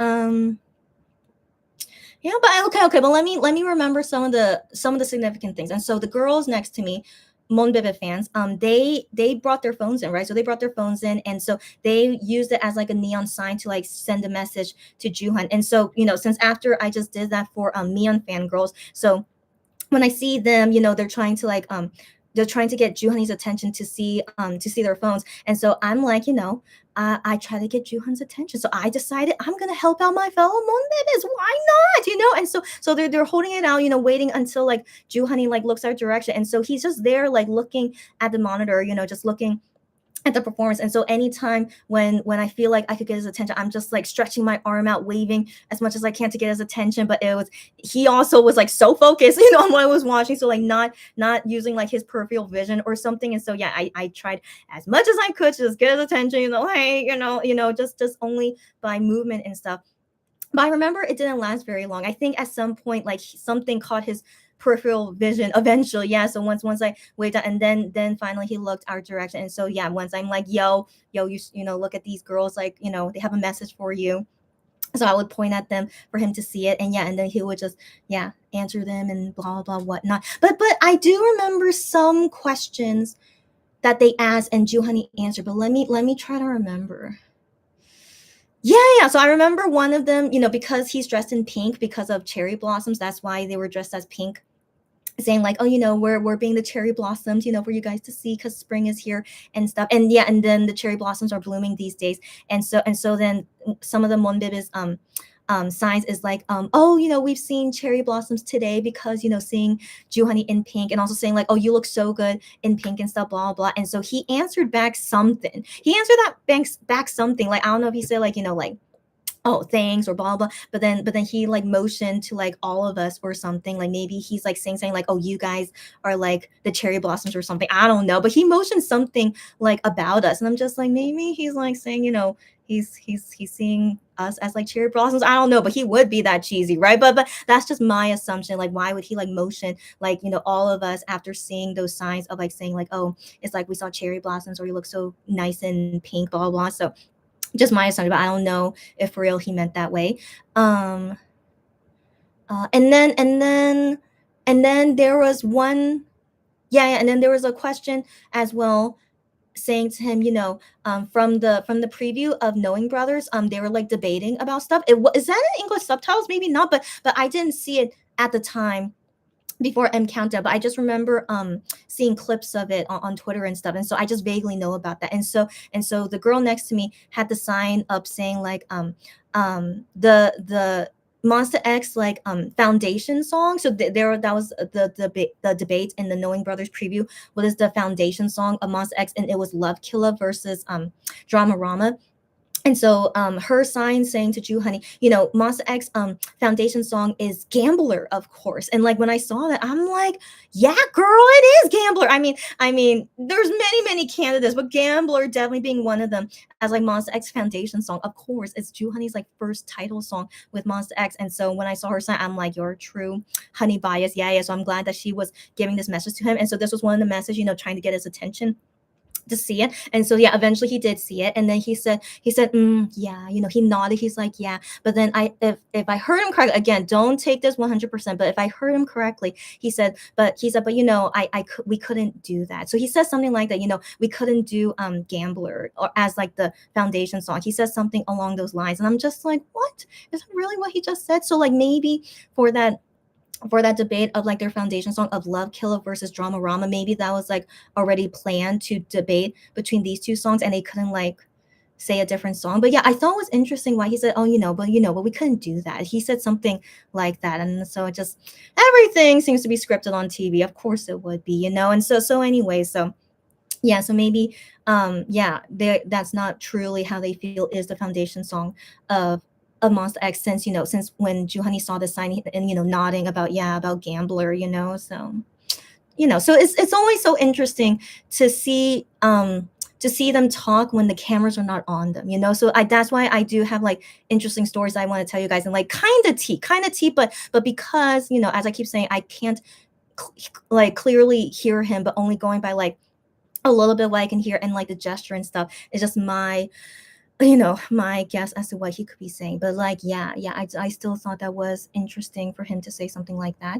And yeah, and definitely being honest as well, right? And so anyways, so moving on, then I'm trying to remember what other things the girls said to, oh yeah, there was another sign the girl wanted to ask to Jew Honey. And so I'm sure you guys have heard about it. Like he's been talking about it in Bubble. Okay, so he's been talking about it in Bubble, so I don't know how much is being told about it publicly, but I hope people are not worried about him. Okay, so don't worry about him, but let me just say what happened, with this fan that asked him this. And so on her phone, she asked him this, like, are you still like doing a no carb diet? So yeah, so recently he decided to do no carbs, and like it's of course really tough to do no carbs. And so she asked him this, like, are you still doing no carb diet? And he said, yeah, I still am. And then again, there were some things I couldn't hear, but then her, who I could hear clear, she says you need to change your personality, because what she means by that don't is not something bad. What she means by that, I'm just assuming what Juhani said for her to say that, so she didn't say that randomly. It was Juhani said something, and then she responded with like, change your personality, or like throw that away about your personality. That's probably a better translation. Sorry, throw that away about your personality. And so Juhani probably says something about like, oh, it's just my personality, and like that's why I'm still doing a no carb diet. So like blah blah blah, like he's looking for like something from this, right? And so the girl, the honey bias fan, like she wants him to you shouldn't do this, it's too difficult, and that's why she said, throw that away about your personality, don't do no carb diet. But then Juhani said something like blah blah blah, and then she was like, okay, I see, that's why you're still doing no carb diet, blah blah blah. And so So in general, I'm just basing this based on what he has been saying about it on Bubble. So he suddenly tells us, yeah, I'm doing a no carb diet, because I want to look better. So that's usually what he's been saying on Bubble, is that I'm doing a no carb diet because I want to look better, aka lose weight, and so it's definitely tough. It's definitely tough. But I mean, in all honesty, cutting out carbs is not terrible for your health. It's like if someone says, I'm cutting out sugar from my diet. That's wonderful. None of us should be eating sugar actually, but here I am eating a strawberry cake. But just even though like it doesn't do well for our health, it's okay that we sometimes eat it, but we have to do it moderately, and so how I felt with him saying like I'm going on a no carb diet, I'm like, well, lots of carbs are bad for us, but I wanted to assume that he's doing okay, right? I wanted to assume he's doing okay. It's not like, um, I don't know. Like, there's always upward debate. I'm not a doctor, of course. I'm not a doctor, but like some carbs, of course, is necessary. But like in general, like we should all be eating a balanced diet is the best thing. Like I can't say that vegan is really good for you, even though people say like becoming vegan or vegetarian has made them feel better, but there's always pros and cons with whatever we're eating, even if we're just eating whatever we want. But when we eat whatever we want, it's usually like not healthy stuff, so I can't really say what exactly is the best diet, but from what I can assume, balanced diet of like your proteins, vegetables, fruit, well, it's calcium, like all the essential vitamins that you could find in like various healthy foods, and you're not eating junk food 24/7, that should be good, But here's the thing. I can't dictate, how people should eat, because like let's say you have a health condition, and like gluten-free, like health condition, right? And of course you can't eat gluten, or people who have diabetes, they can't eat certain things because of diabetes, like totally makes sense. Or maybe they have a health condition of like something related to, I don't know, something in your system, right? Like we don't know anyone's situation. And so I feel like with Jew Honey suddenly doing a no carb diet, I'm sure there's more to the story than he's telling us. Okay. So he's only telling us as like, I'm doing this because I want to look better and I want Moonbears to see me and be proud of how they see me, blah blah. But I'm like, Jew Honey, you've never felt this way ever until now. And so I'm kind of suspicious of why exactly he suddenly want to do this. But I mean, to be more healthy in general, I'm all for that. However way that you're eating, as long as it's healthy and like you're doing it for health reasons,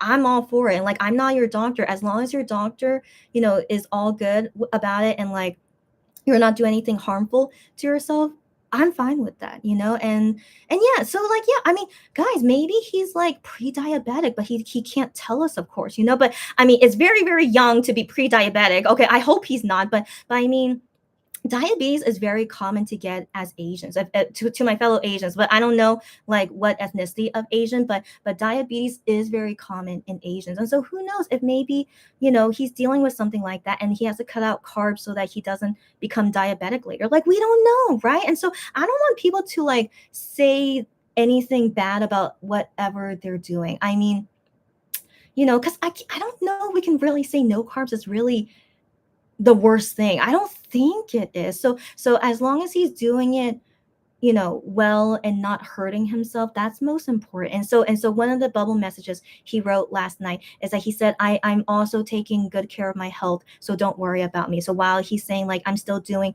this no carb diet, but he did say as well, I'm making sure to take care of my health, so don't worry about me. And so I'm trusting him, even though I don't trust anything he says. In all honesty, of course, he's not going to tell us everything, but since he did say that he is also still taking care of his health while he's like, um doing this kind of diet and stuff, and I'm like, that's all I care about, that you're just, you know that you're doing this for your health and not saying you're doing this because of Moonbibis. I'm like, no, I don't want to be the reason that you need to diet or something. Of course not. Like I keep saying to him on Bubble that you look perfectly fine. I don't know why you want to do this. Okay, so I personally still want to believe it's something health related and he doesn't want to tell us or something, So let's not jump the gun on anything. and thinking like this is like totally bad. He's like no carb diet. I don't want to ever jump anything like that. And like, we can't say that vegan is 100% good either. And so hopefully Shonu is okay, and like how he's getting his other vitamins since he's vegan and stuff, so hopefully he's also okay. So for all of them, I hope they're all eating healthy and taking care of their health the best way possible. That's all we can ask for. And so anyways, yeah, so I just wanted to get my opinion on that, since the girl next to me asking about the no carb diet and stuff. And so yeah, and so he definitely said something, to her that he wouldn't say like publicly, and so yeah, so that's interesting. If like he mentioned something about like his personality being this way or something, like who knows, but he doesn't have to be totally honest either, so we don't. Anyways, yeah, so that was also one thing. And then I remember just other words that the other fans were saying, which is supportive words to Juhan. So yeah, those are the only things I want to comment that I remember them saying. And so yeah. So it was very interesting. It was like the whole time kind of like being in a fan sign with Juhan in some sense, because there was like lots of, even though it wasn't directly towards me, but at least with the fans next to me, there was like lots of like various things happening. Was very interesting. Yeah. And so let me continue the rest of other stories. And so so when they were interviewing people, excuse me, all of them went normally. But I do remember when Mamamoo Plus came out, so it was only Moonbyul and Solar. So when they were waiting at first, they were waiting in the back before coming out for their interview. And so I saw them very clearly, since I'm like side angle, seeing them very clearly. And so I decided to just wave at them. Maybe they see me. And yeah, Solar waved at me, and I was like, oh, thanks. And so so I just thought was, they don't have to. And honestly, they don't have to wave at me. But since I see them, it's like, I feel weird if I don't wave at them. It's like, I don't want to seem like, a cold person. And also, like, I know them, since I mean, know them as a celebrity, And so I'm just like, oh my gosh, they, let me wave. And then, and then Solar saw me wave and she waved back at me. I'm like, oh, it's very, I personally think that's very kind of them. Anyone that like does that, because you're a celebrity, I still think that's like very nice. And so anyways, so that happened. And then they did the interview, but then I couldn't hear anything. And so they did the interview. And then after that, I do remember Bam Bam. And so Bam Bam showed up. And like I saw that's right, some GOT7 fans were there. Of course they were. I remember seeing their light sticks. And so the GOT7 fans, they were cheering a lot when they saw Bam Bam come out, and like he was waving at the fans. But I didn't there was no moment where like I was like looking directly at him to like wave at him. So it was okay. But he was just giving attention to his fans, which as he should, right? And then he's there waiting for the interview to start, right? And so while he's there, him and Juhani were talking, and then I'm just looking at them, I can't hear anything, of course. So they're like talking at first. And then Juhani, for some reason, like this, I don't know what exactly happened, but for some reason, suddenly he says to Bam Bam, oh, pointing to our section. So our section here, he was pointing to us. And then he was like doing this, like maybe like telling us to like wave our license. I don't know, but he did this action. He did this action. And so I saw that. I'm like, does he want me to wave my light stick? So I'm like, okay, I'm waving my light stick. So I wave my light stick, and then Bam Bam like waves at us. And I'm like, oh, that's cute. So I'm assuming again, don't know exactly what's going on, but I'm assuming like Juhani was like telling Bam Bam, oh, look, here are my fans here, or like Monbebes are here or something, and then waving, and then he did this action, maybe telling us to wave. And so and then I did that, and then Bam Bam sees us and then waves back at us. I'm just like, that's so cute, but I thought it was really cute. Like I guess maybe Juhani wanted to like brag about us or something, I don't know, but like I just thought that was kind of random, but I thought it was cute. It was cute. And so so that was the only time Bam Bam saw us, I guess, and it's because of Juhan, anyway. That's why I thought that was kind of cute. And then they did the whole interview and stuff, and then was done. And then I forgot who was after Bam Bam. I forgot, but so I'm only remembering the things that I remember. But then last but not least, BTS Jimin got interviewed. And so the thing is, in the beginning of M Countdown, Miyeon and Juhani said that they will interview Jimin, and like they're like, oh yeah, we're gonna have an interview with Jimin. And then Miyeon was like, oh wow, really? And then Juhani's like, yeah. And so that was all scripted, it was all scripted. And so I'm thinking, even though I heard that, I'm like, maybe that's a pre-recorded interview, so I'm like, maybe that was like something pre-recorded, because his performance was pre-recorded. And so I still was not thinking Jimin was going to come out for an actual interview here. I really wasn't thinking so. And yeah, and so as it kept going and stuff, and then Juhani and Mian was standing there preparing for the next interview, and then here's what happened is that, I'm looking to see, who's going to be the next person they're going to interview, and then I see like a really fancy security guy come out first. I was like, no, in all honesty, my thinking was like, is this for Jimin? Because that looked like a very fancy security guy. So I was like, and so after him, then another like kind of fancy looking guy as well came out again. And I'm just like, I don't know why. I just had like an intuition. It's like, is this like, fancy security for like Jimin? Is he really here? And so all of us didn't think that he was here, because the girls next to me, they were like, okay, so 1 second. So these fancy security guy come out, and then Jimin comes out, and then the girls next to me was like, "Whoa, is that Jimin? BTS Jimin?" So like they as well didn't expect him to be here either, and so yeah, so they're like, "Oh my gosh, is that really Park Jimin? From BTS?" They were like, "Is that really him?" So even though they're Monbebes, but they of course know who Jimin is from BTS, and so they were freaking out. But yeah, even though they're honey biased, as I told you guys, right? But they were freaking out that Jimin was like in front of them. They're like, "Oh my gosh, are we really seeing Jimin in front of us?" Like they kept saying things like that, and so I'm like, "Are you guys really Monbebes?" but I understand Jimin in Korea, of course, like all over the world. He's a big shot celebrity, considered, pretty high up there. Anyone from BTS, like any person would freak out, I guess. But like for me personally, if you guys remember, I used to be a BTS fan before I became a Monster X fan. And so with BTS, when I became their fan, they were not super high popular. They were like maybe like how Monster X is right now, but maybe like Monster X jealousy like popular. That's how I felt like they were when I became their fan. And so when I went to their concerts, was easy getting tickets to their concerts.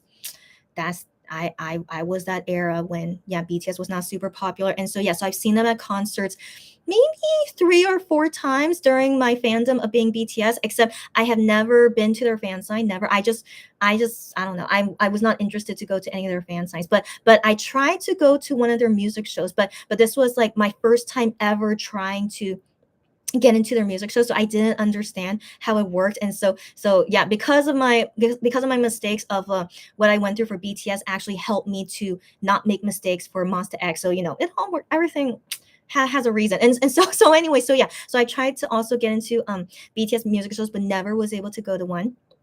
And yeah, so the only things I had with BTS was only seeing them at concerts, but not like way up close. I never got to see them way up close, but I was very satisfied as a BTS fan just going to their concerts, seeing them from far away. Yeah, I was perfectly fine with that.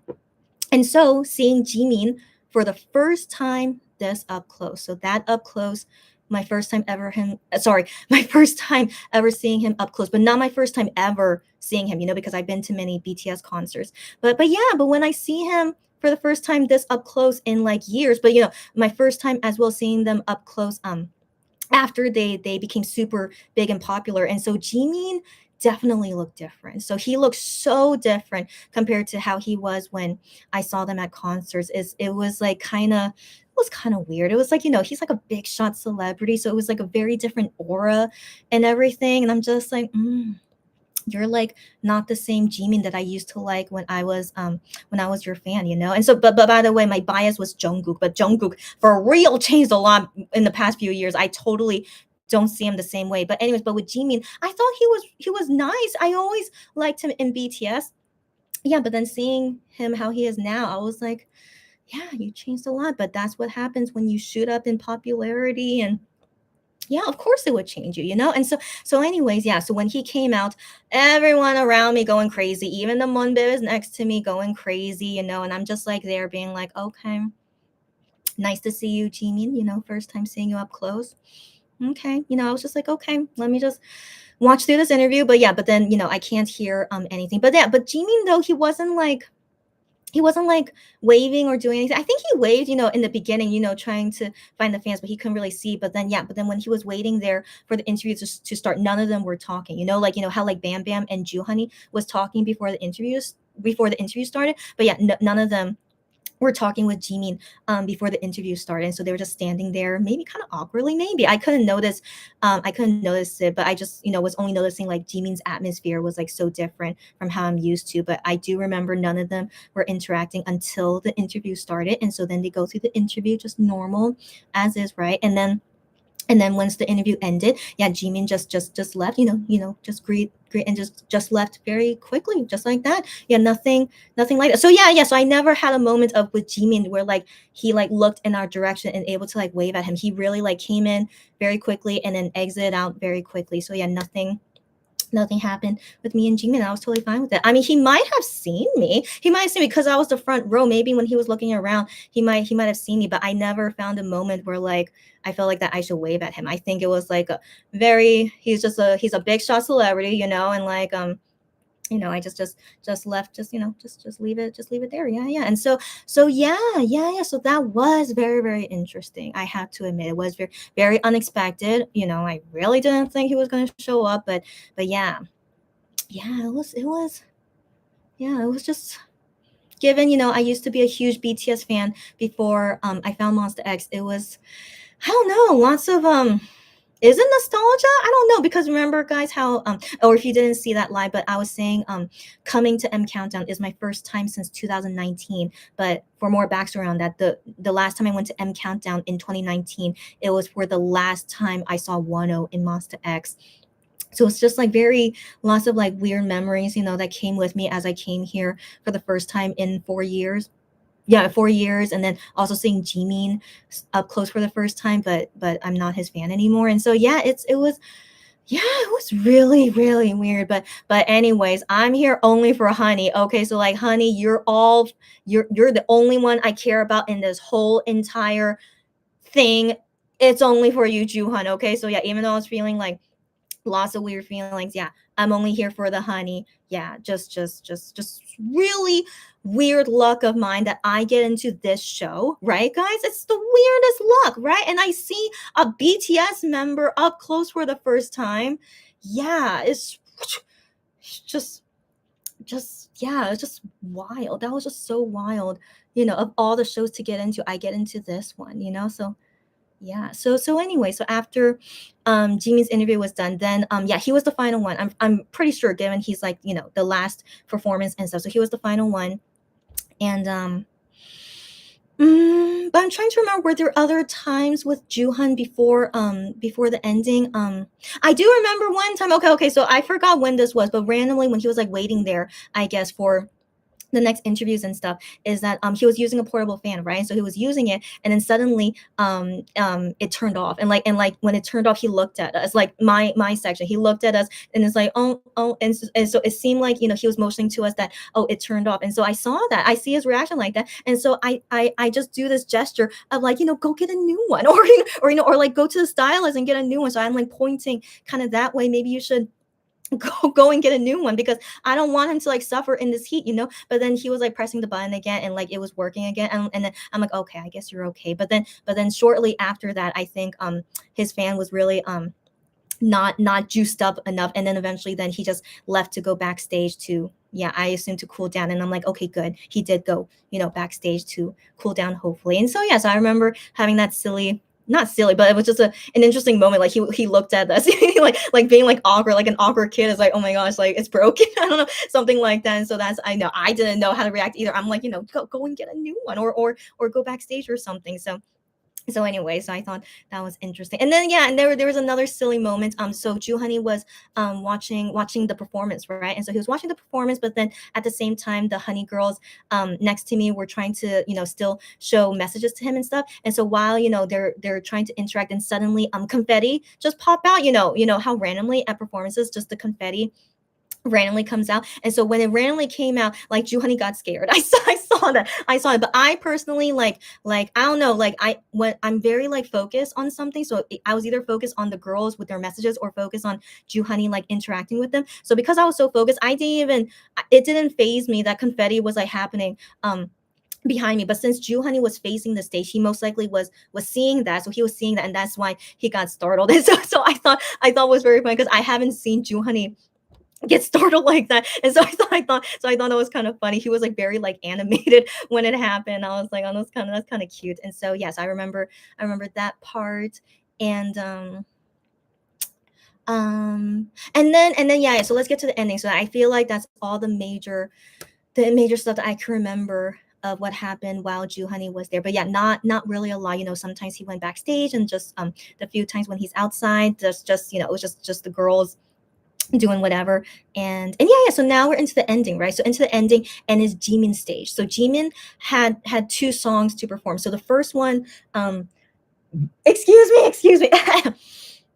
So the first song, you know, since I can't see it clearly, but I just look back every so often, just wondering what's going on. And so Jimin's first song was playing on like a big screen. So he wasn't on stage yet. So like I wasn't sure what was happening, but like definitely all his performances were pre-recorded. And so when the first song was out, only his performance was shown on the big screen. But then Jew Honey and everyone else, it was so weird. Okay, so since they're pre-recorded, right? The camera people didn't have to do any more work anymore, you know. So while the pre-recording was happening, they're just chilling on their chairs and looking at their TV monitors of Jimin's performance. And so not only was all the staff watching, but Jew Honey as well, Mion as well, they were so focused looking at Jimin's performance. But I understand since Jimin is a big strong celebrity, and technically they're sunbits. Yeah. Jimin debuted before Mion and Jew Honey, and so yeah, so he's their sunbit. And they wanted to watch his performance, and I'm like, yeah, go ahead. And so it was just so interesting since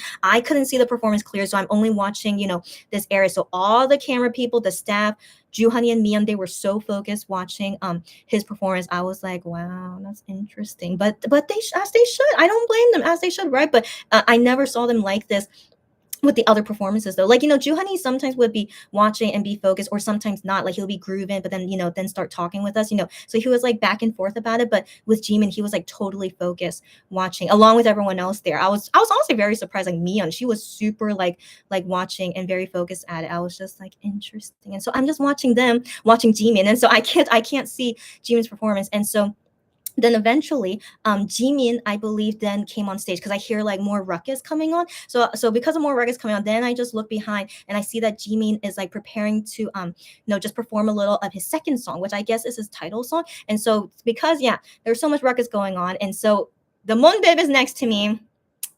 They were also like freaking out. They were like, "Oh my gosh, is Jimin gonna be performing on stage? Oh my gosh, we should see it. We should see it." They're like, "Yeah, if it's Jimin, you know, BTS Jimin, we should see it." I'm just like, "Okay, I understand, girls. Okay, but I'm like, Jew Honey is still there. Okay, Jew Honey is still there, and you know."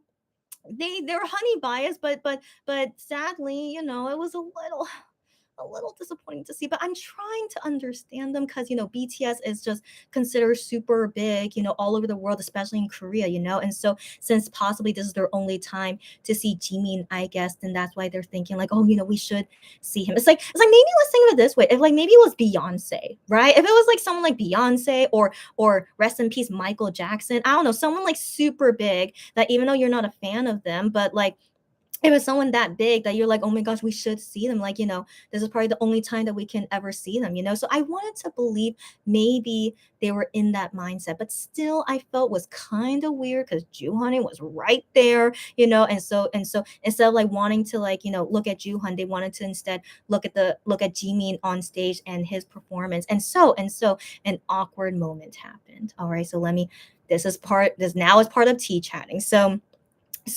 Honey was very focused on seeing the TV monitor of Jimin, right? And so once it was to the next song of Jimin on stage, and then he notices his fans, you know, the honey fans next to me, they were focused on looking at Jimin, and so he sees that, and then he starts laughing, and then you know, because I'm looking at him, but the thing is, I had kind of bad timing, and so because I wanted to know what exactly was going on because there's so much things going on. So I look back for like 1 second. Okay, so I just look back for 1 second and I see that Jimin is on stage. So I just wanted to just make sure, oh, okay, so that's what's going on. Jimin is on stage. And then I look back at Jew Honey. And so when I look back at Jew Honey, then he like does this motion of like laughing at us kind of thing, or like kind of awkward laughing. That's like, yeah, they want to see Jimin. And so So I see him like this, but I'm like no, I'm like no Juhan, I don't want to see Jimin. So I felt like it was like really bad timing when I looked back at that moment, and I'm like no Juhan, like I'm here only for you. And so I'm doing this motion at him, so I do this motion at him, I am only here for you, I'm only gonna see you, okay? So I'm doing this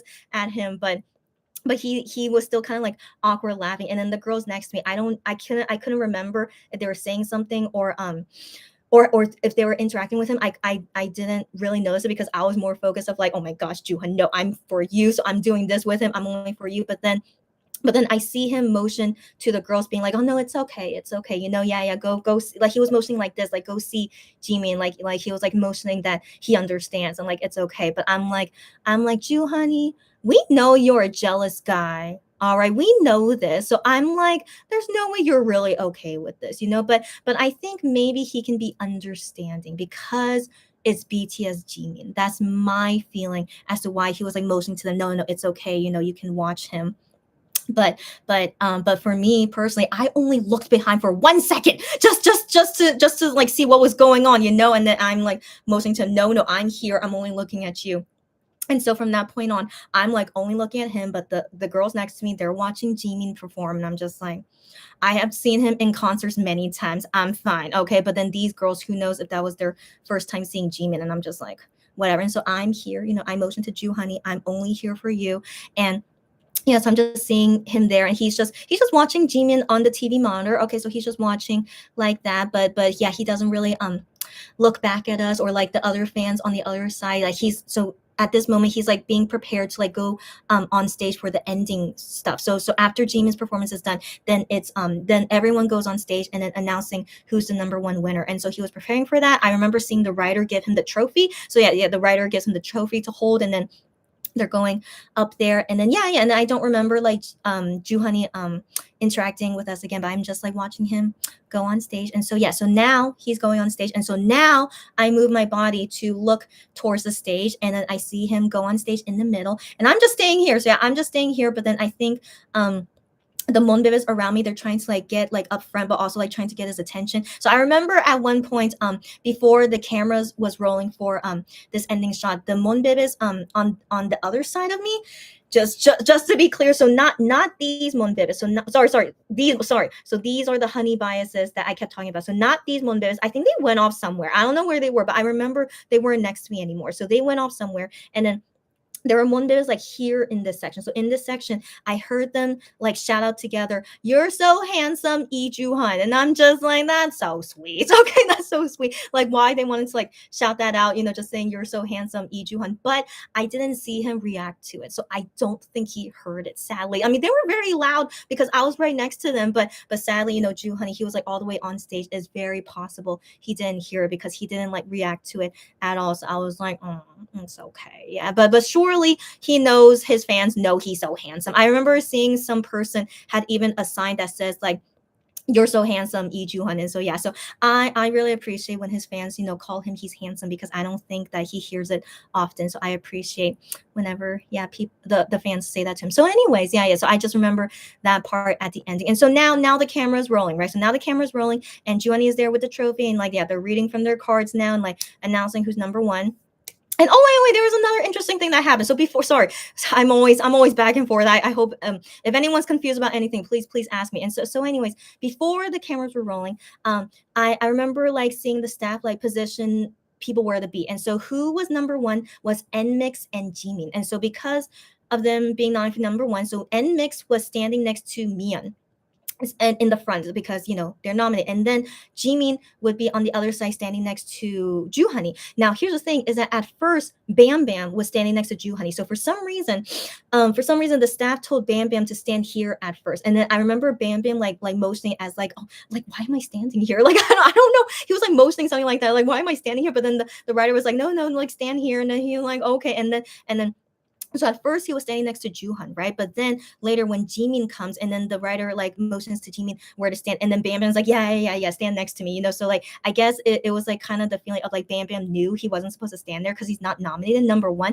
I think that's probably what was going on. But then the writer just said, oh, for now just stand here, I guess. Who knows? And then once Jimin came on stage, then like Bam Bam just immediately like moved over and it's like, oh yeah, come stand over here next to Ju Honey since he was nominated. Yeah, so I just thought that was very, very interesting. Like I don't, yeah. So but yeah.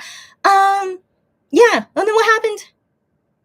What happened after that? Oh yeah, I remember I was looking at Mian too, and so just some comments about Mian is that yeah, she is like always very loving to the fans, which I think is very typical of a girl singer now that I think about it. But like and sometimes when she's not like resting on the side talking with the writer, when she was like up on front and like interacting with her fans, like seeing the fans behind me like in like interacting with their messages, but she would like really like wave at them a lot and like do lots of hearts and eggyo stuff, and I'm just like, you do you, girlfriend. That's like, yeah, she's really like what's the word? She's really good at fan service. Yeah. So she was always really good about that. And then when she was on stage as well, she was still like waving to the fans, like doing hearts and stuff. So she was like, all for that. But then Ju Honey is not like that. But then again, he's like holding a trophy, right? He's holding a trophy, but he was always like very like serious on stage, like even when the girl shouted you're handsome Lee Ju-han, he didn't react to it. He's just like focused waiting for when it's time for him to like start the work. And so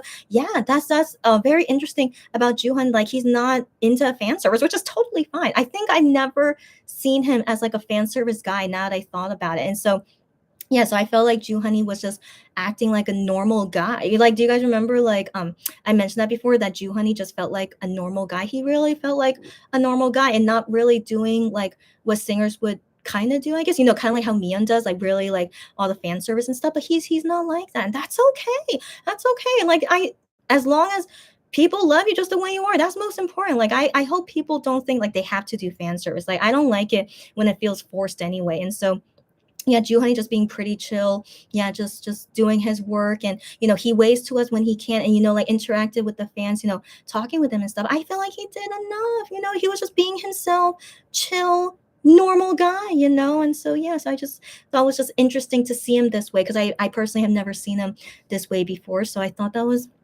yes, I thought it was interesting. And so now the cameras are rolling. Okay. The cameras are rolling. Yeah, gonna announce like who's number one. And so yeah, while that's happening, and like the thing is I can't see the scores or anything. So I'm just like trying to hear as much as I can. I know it's NMIXX versus Jimin, but I'm thinking most likely Jimin is gonna win, right? And lo and behold, Jimin won, of course. And so Jimin won, and then yeah, Ju Honey like hands him the trophy. And I'm trying to remember his speech. I remember hearing his speech and thinking it made me think of something, but I can't remember. But maybe I should like find his acceptance speech later, and then maybe I could tweet about it. But his speech was fine. Now I think about it, like I remember his speech was fine, very like a normal sounding speech, of course. But I guess no, I don't think it was his first time winning. I think he did one on a music show already for a solo album, but he wasn't there to accept the award. So maybe this was his first time accepting an award in person for his first solo album.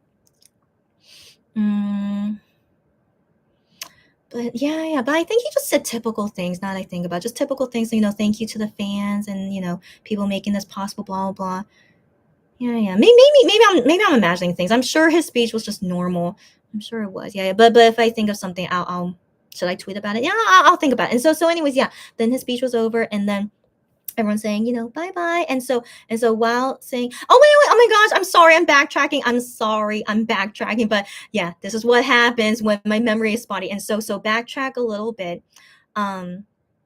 It was during the time like before Jimin came out. I do believe it was before Jimin came out, and like the girls were still talking and interacting with Ju-han. And so there is a point when Ju-han said that at the end of the show, I'll come back out here, this MC area, I'll come back out here and say goodbye. So I remember very clearly, like whether he said it or was the motion, but I remember that very clearly. Oh no, because I remember hearing the girl repeated the girl next to me repeat. I was like, it's like, oh, he said that he will come back at the end of the show to greet us. And yeah, that's how I know, because of her, thankfully. Yeah. So anyways, yeah, he said that he would do that. And so now to present time, sorry. So now the show is over and Jimin won, and so he's on stage doing his cover dance.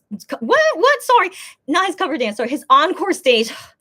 I'm losing my English. Okay, it's 10:30. That's why. Okay, but we're almost done, guys. We're almost done. Okay, so he's on stage doing his encore stage. But of course, I'm not interested. Okay, I'm not interested. So I just remember, yes, just seeing that, everyone is exiting out because Jimin is going to do his encore stage. And I see Ju Honey, Oh, by the way, I totally forgot. Which I mean, it's not important, but just for you guys to know, like he's not super serious when he was on stage. So I remember when he walked on stage, he was waving in the beginning a little bit, waving at the fans, so like he could see where his fans are. And I remember he saw my direction and then waved at me, and I do remember that. And so he was also waving at other fans. And so yeah, he does do that. He wasn't like super serious on stage. I totally forgot about it, but it was only for a short time in the beginning, and then after that short time, then he's like focused on stage, waiting for when it's time to do the MC work. And yeah, so he did do that. Yeah, I totally forgot.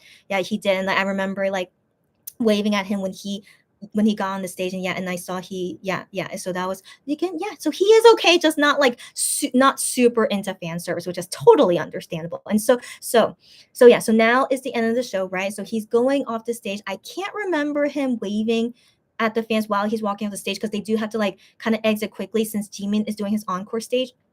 So he's exiting off the stage, and so now I'm just looking at this MC area, since I excuse me, since I remember Honey saying, also with the girl confirming it, is that he will come back here to greet us, right? And so I'm here just waiting for him, right? And like, I could have been watching Jimin during his encore stage. Like I was hearing lots of ruckus behind me, but I'm like, I don't care, of course. Okay, so I'm just waiting to see if Honey whenever he comes out. And so yeah, so it was kind of a while. So I was wondering how quickly would he walk from the stage to this MC area. I don't know, but it was definitely like a couple seconds longer than I expected. So I was thinking, oh, surely he's gonna come. So it was long enough that made me think, is he not gonna come back again? But he said he will. And so yeah, so it was long enough for me to think that, wondering, yeah, is he not gonna come back? But then after I had this thought, then he appeared, and I was like, oh yeah, so sweet. And so yeah, so he appeared, and yeah, looking at all of us Monbens just waving at us. And yeah, and I do remember, since I was still the first row of this area, that he looked my way and waved at me, and I'm just like, oh, thanks, thanks. And so yeah, so that was just us saying goodbye. And so yeah, so just he's like finding all the fans in this area, saying goodbye. And now here's the thing, those girls that were next to me, they're not there anymore. So I think they were probably focused on watching Jimin's encore stage, or who knows, maybe they went to another area to see Honey more clearly. I don't know. So I don't want to assume like they're not good Honey fans. I don't want to assume that, but we don't know. We don't know, because yeah, just with me, I did not see them next to me anymore, and who knows if they cared more to see Jimin instead of Juhan. What can we do? But I mean, like multis are not common in Korea, like super, super not common. Like I know internationally being a multi fan is common, is totally understandable. Like, you guys, like whoever you like, don't worry about it. But yeah, but when it comes to like these situations, it's like, is it really more important to see Jimin than Honey? Like, how much of a fan are you to Honey? It just makes me question a little bit. It does, but what, I try not to judge. I try not to judge. And so yeah. So anyways, but I'm totally focused on Juhan, and I hope he knows, how much I love him. And like, yeah, he at least did look directly at me and wave to me, and I'm just like, yeah, thanks. And then he's just like waving at everyone. I think I saw he was like interacting a little bit. I think maybe there were other Monbebes on the other side holding signs or something. So I think I saw him like, answering some questions and stuff. And then yeah, so he's just waving, just goodbye, and then he exit out like a cool normal guy. So like I'm trying to explain like how I mean by like a cool normal guy. So I think the best comparison is like with Wano. Okay, so like with Wano, we know he's like super loving, super cheesy, and he's like, he's like too much, in all honesty. Okay, so like Wano is like really, really too much. Like I definitely feel like so much of his love when he waves at us and like does, and I remember like he would do like hearts and stuff. Like I remember didn't I say that? Yeah, at Show Champion he actually did give me a heart. And that's just this is just Wano, but Honey is not into hearts. But I wonder if maybe a fan like showed him a heart, maybe he would do a heart back. But I don't know. But I didn't want to try it. I'm not that cheesy of a person, I can't do it. And so if he does a heart to me, I will give him a heart back, but like Honey never like gave a heart of his own. So he's not that kind of guy, and that's okay. It's such a normal guy. Like Wano is just like super extra, as we know. But but but it is like very touching to see, like, just the very added effort of love, I guess. But they don't have to. And so yeah, so I just mean to say that way about Juhan, just what a normal cool guy. Even when he was exiting out, he was like exiting in like a very normal cool guy kind of way, even though I didn't feel like, a lot of love, because it's not like clearly seen. But I'm sure maybe Juhani is a tsundere type. Now that I think about it, he could be. We never thought he would be, but he totally kind of was. Yeah, now that I think about it, like, just coolly, just saying goodbye, but he doesn't do any like kind of affection thing or anything. He's just like saying goodbye and stuff. But we know inside that Jew Honey is a marshmallow. We know that, and so yeah. So maybe on just on the outside, he's like he can't really be as affectionate, not like Wano can be, But we know inside, that he loves us, and so I had to remind myself of that. Is that even though he's not like being showing a lot of things, but I sense of knowing Giovanni for so long, I'm sure that he's really appreciative of the fans that come see him, and like he really likes it, but he's like, just shyly and coolly, just waving as like a cool normal guy, so yeah, he could be like a tsundere type. Yeah, he totally seemed that way now that I think about it. So that's probably the best comparison. He's not like Wano status. We know Wano is like too much, okay, but yeah, but then Juhan just very, very like a normal guy. And so yeah, so when he was exiting out coolly, I was like, it's a new experience. It was a new experience. It's my first time seeing Juhani alone. Yeah. So even though I've been to many music shows, my first time seeing Juhan alone, and yeah, it's just all my focus was all on him. Like when I see Monster X, of course, most of my focus is on Gihyun. It's like, what can we do? But still, I try to see all the members as much as I can, but it's definitely not as much as Gihyun. And so anyway, so with Juhan, yeah, and with Wano, I give them all my attention, and then seeing them, yeah, in this new thing, and yeah, Juhan is that kind of guy. And so it's over, and I was feeling just kind of like, oh my gosh, it's over, kind of like a little bit of a sad feeling. You can't help it. It's like, I'm glad it's over, but a little bit sad as well, because I don't know the next time I'll see Juhan, and so I'm always thinking that way. I can't help it. Like, maybe this is my last time to see Juhan, but we don't know. It makes me emotional. But yeah, I thought it's all right. It will be my last time seeing them. But then, then this happened to me, so I shouldn't say, never, right? Yeah, I should never say never. Yeah, never say never. If maybe, depending on how long he does M Countdown, if I randomly, get in again, I will be more than happy to go again, even though, as you guys saw, I'm so tired and so exhausting. But at least this time I know not to bring my stupid albums, quote unquote stupid albums. You guys know my feelings about that. But at least now that I have this experience, I know exactly what to do.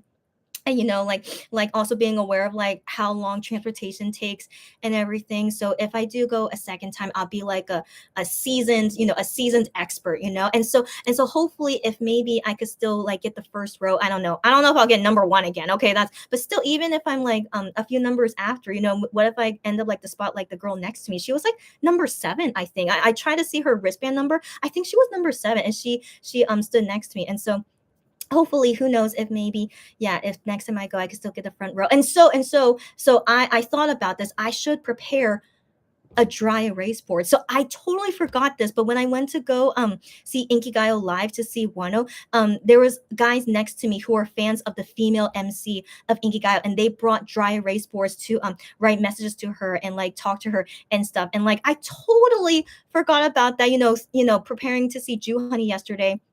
Yeah, preparing those things. But again, it was my first time. Okay, and it's all standing. I didn't even think my board would be able to be seen anyway. But now that I know how everything works, and if I'm in the front row again, I should bring a dry erase board, and I could like maybe write random things to him, whatever. I don't know. So yeah, so from this experience, I feel so seasoned now. And so if I do go a second time, I'll know exactly what to prepare. I'll get a dry erase board and stuff.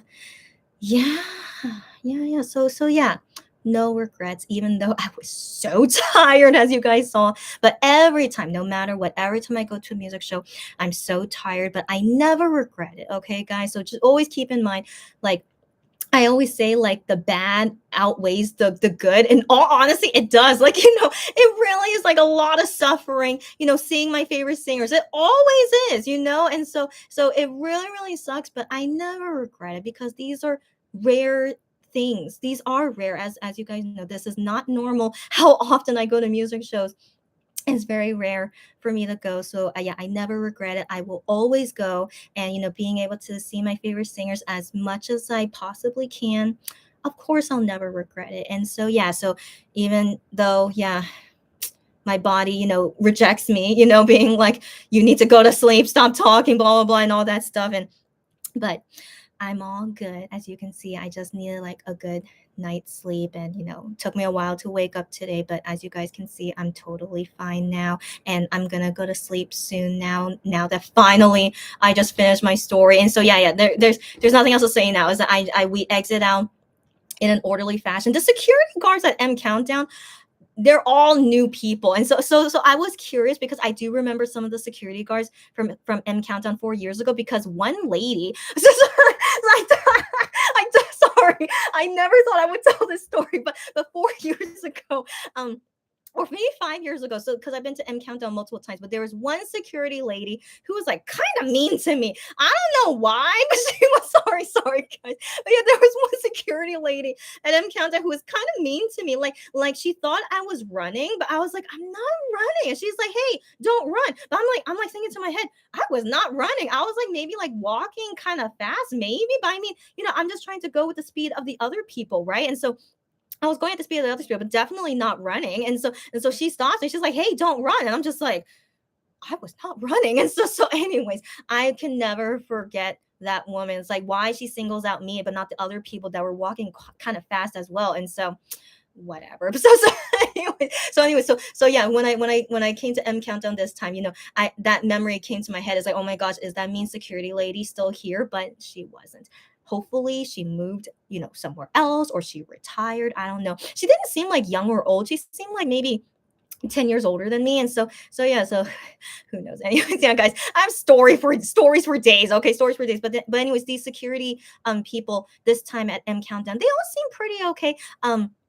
One guy was kind of a stickler because we were at the front row of this section. He was like telling us, make sure your legs don't like go past here because of the camera moving here and stuff. And so sometimes, he'll like come over and be like, you guys are like too far out or something like that. So that would be the only thing. But I never got in trouble or anything. Not like how the past security lady telling me I was running. So yeah. So I never, yeah, nothing like that happened. And so when we were exiting out of the studio, yeah, a security guard was like making sure that everyone exits out in an orderly fashion. So she would like stop some people, to let more people exit out. So like we were like exiting out in like clumps basically, which was very, very good. It wasn't, yeah, no one to like get hurt or anything. So I thought that was very good. And so this lady security guard, yeah, was like quite organized with us like that. So yeah, so I had no bad interaction with any security guard this time, thank goodness. All right, so yeah, it was all good. And then exiting out, like the security guards, like we're still like they were like all over the place. Okay, so while we were exiting out of the building, they're like, everyone please like exit out, quickly, like don't like loiter basically. So they're like, no loitering, just quickly please leave. And so yeah, it was all good. It was all good. And then that's when I started the Insta Live. And here we go, full circle. So yeah, if you guys want to see what happened to me after the show, look at my Insta Lives on Creatine KRW Instagram. And finally, we are done. We are done with my story. I was really worried I would forget anything. Like you guys saw me go back and forth in my memory, but I feel like that's everything significant that happened. But I remember you guys asked me some things before. So like, I think asking me like, what are my favorite performances, or what did I think of like Bam Bam or something. But yeah, but like sadly, I couldn't really see any performance, only like a few seconds when I look back, but nothing significant to say that I saw any performances. Sadly, I could only give detailed review about the interviews and everything about Joohoney the whole entire time. And yeah, that's it. And yeah. So yeah, M Countdown is not the best music show to see. I still don't like it, especially with all standing, So I wish Joohoney could have been the MC for Music Core. Music Core freaking loves him. Like I wish He could have been, because Music Core we have a seated section. So yeah, I wish, but it's okay. So he's at M Countdown, and yeah, I would still apply every week, y'all. So yeah, if you guys are curious, yeah, they have signups every single week, and I've been applying them every single week. So even though I have this experience, I'm still gonna apply every week. As long as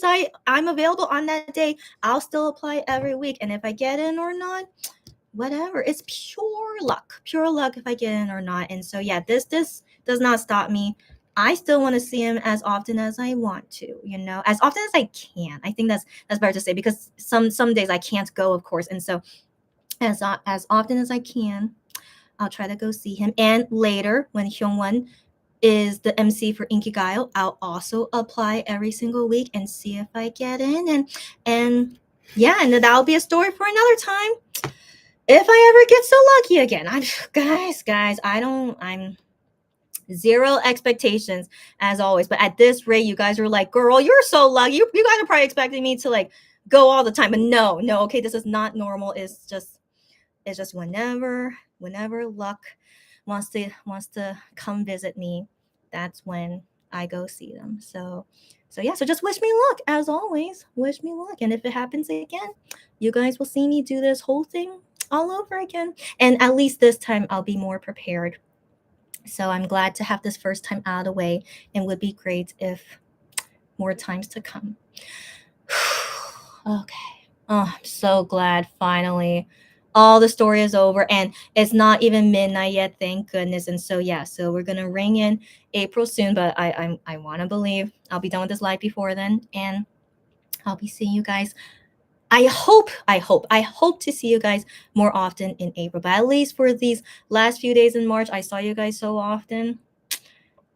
Just very interesting destiny for this to happen, right? So okay, let's read you guys' comments. I'm sure there's a lot to talk about, like whatever.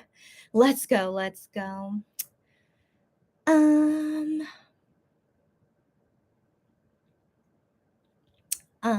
Okay, Gianzanaka says, thanks for explaining that it's an app. I always wondered how fans had those names on their phones like that. Oh, yeah. I don't know what the app is called. Yeah. So I only know it's an app, but I actually don't know what the app is called. But yeah, now you know, girlfriend, how they were able to do it. It's an app. Yeah. But I don't know what it's called. If I ever find out, I'll let you guys know. Yeah. So you're welcome. Yeah. Cherry, I think you came right on time when I was telling my story. Chair. Oh my gosh. But yeah, stop flirting with me as always. But thank you, girlfriend. But yeah. I want to believe, yeah, Cherry probably came when I was telling the story, so that's great. You just woke up from your nap, all good, won't be commenting much, no worries. But yeah, I was not even looking at comments until now, so all good. And yeah, hi. Girl, yeah, Gianzonaka, yes, I was working hard for Mion fans. Yeah, I had nothing else to do, and like, she's right in front of me. I should tell. I was very I felt very good helping them, and also that they were very nice to me as well. So it's just hand in hand. It was a nice interaction for us both. Yeah. And then she says, so I'm curious, were there no Mion fanboys? Oh no, there were. Okay. That's a good question. So I saw the line of (G)I-DLE Mion fan club. And so I saw at least two guys there. But it wasn't majority guys. Yeah, that's for sure. But I think it's kind of common in Korea that even for girl groups, they have more female fans than male fans. It's interesting. I mean, the kind of like fangirl like attitude and activity, I think it suits more for girls than for guys, but I do know of some girl groups that are majority guys. That is true. But I wasn't really so surprised seeing that (G)I-DLE, at least for Mion fan club, wanting to see her as an MC was like mainly girls instead of guys. I mean, also because it's only as an MC. I think maybe if it was a performance, I think possibly more guys would go rather than girls. Yeah. But yeah, that's an interesting thing I didn't think about until now. But yeah, maybe it was like 80% girls, 20% guys. Maybe it was like that ratio. Yeah.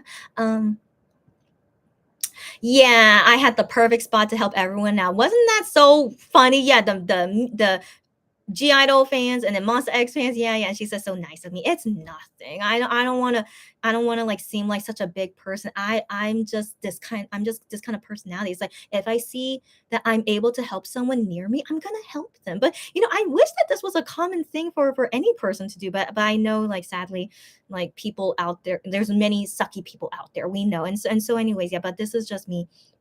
Yeah, if I'm able to help, I'm gonna help. Yeah, yeah. Even if it's not my favorite singer, yeah. Yeah. Anyways, yeah. Um and then she says, to be honest, I don't understand though how you could see Love Killa as a foundation song. Drama Rama gave them their first win, right? Yeah, yeah. Drama Rama was their first win.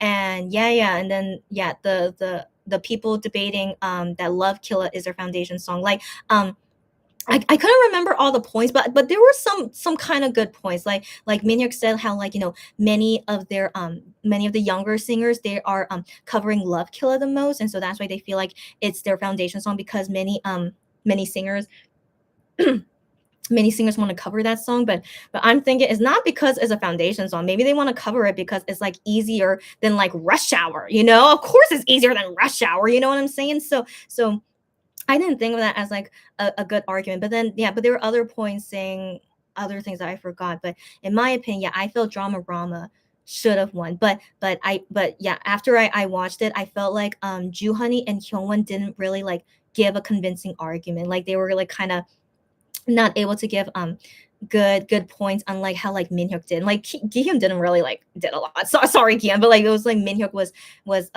being most persuasive. And so yeah, but anyways, yeah. So I'm thinking, that was kind of scripted, to have them pick between Love Killa and Drama Rama. So I don't want to believe the guys chose those songs to begin with, since yeah, seeing Juhani's reaction saying like, yeah, the foundation song being Gambler, and he was nodding about it. So I'm like, yeah, probably was just scripted, and they just did their best to debate about it and then see who won. Yeah, yeah, but I hope they're not like serious that Love Killa really is their foundation song, because I highly disagree. But again, this is just me. You guys know I'm not a fan of Love Killa, but I would not pick that as their foundation song. Yeah. Yeah. Right. How is Love Killa even a contender? I don't know. But I find that hard to believe if Monster X's most famous song is Love Killa. No, I personally don't think so. I think Shootout is more popular than Love Killa. Drama Rama should be. It should be, but I don't know if it is. But I feel pretty sure Shootout should be. Why not Trespass? Yeah, Trespass and but yeah, but I would say, Gambler is a good one, but I also love Rush Hour a lot too. So I could even say Rush Hour. And so, anyways, yeah. Oh, Gian Zanaka says, I saw tweets about Honey and fans asking him to diet. I hope not.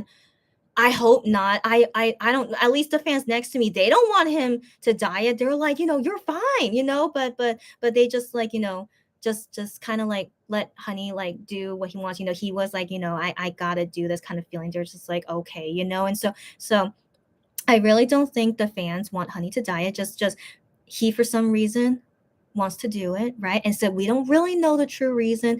I want to believe it could be something health related. I don't think that it's normal that if someone wants to lose weight means that they need to cut out carbs. I don't think so. To lose weight is exercising and not eating fatty and sugary foods. That's like the top thing to do to lose weight, but yeah, but then, someone thinking, oh, I need to cut out carbs to lose weight. I don't think so. I don't think so. When I hear someone saying like, I need to cut out carbs, that seems like a health situation to me. Like, maybe you could be pre-diabetic or something, like, whatever, because carbs, it depends on the person. Yeah. Like too much of it, too little of it. And so I personally want to believe that surely he knows what he's doing, and, is related to his health. And because they recently went through health exams, so surely they know what is going on, and the doctors advising them what to do. So I really hope that surely it's okay.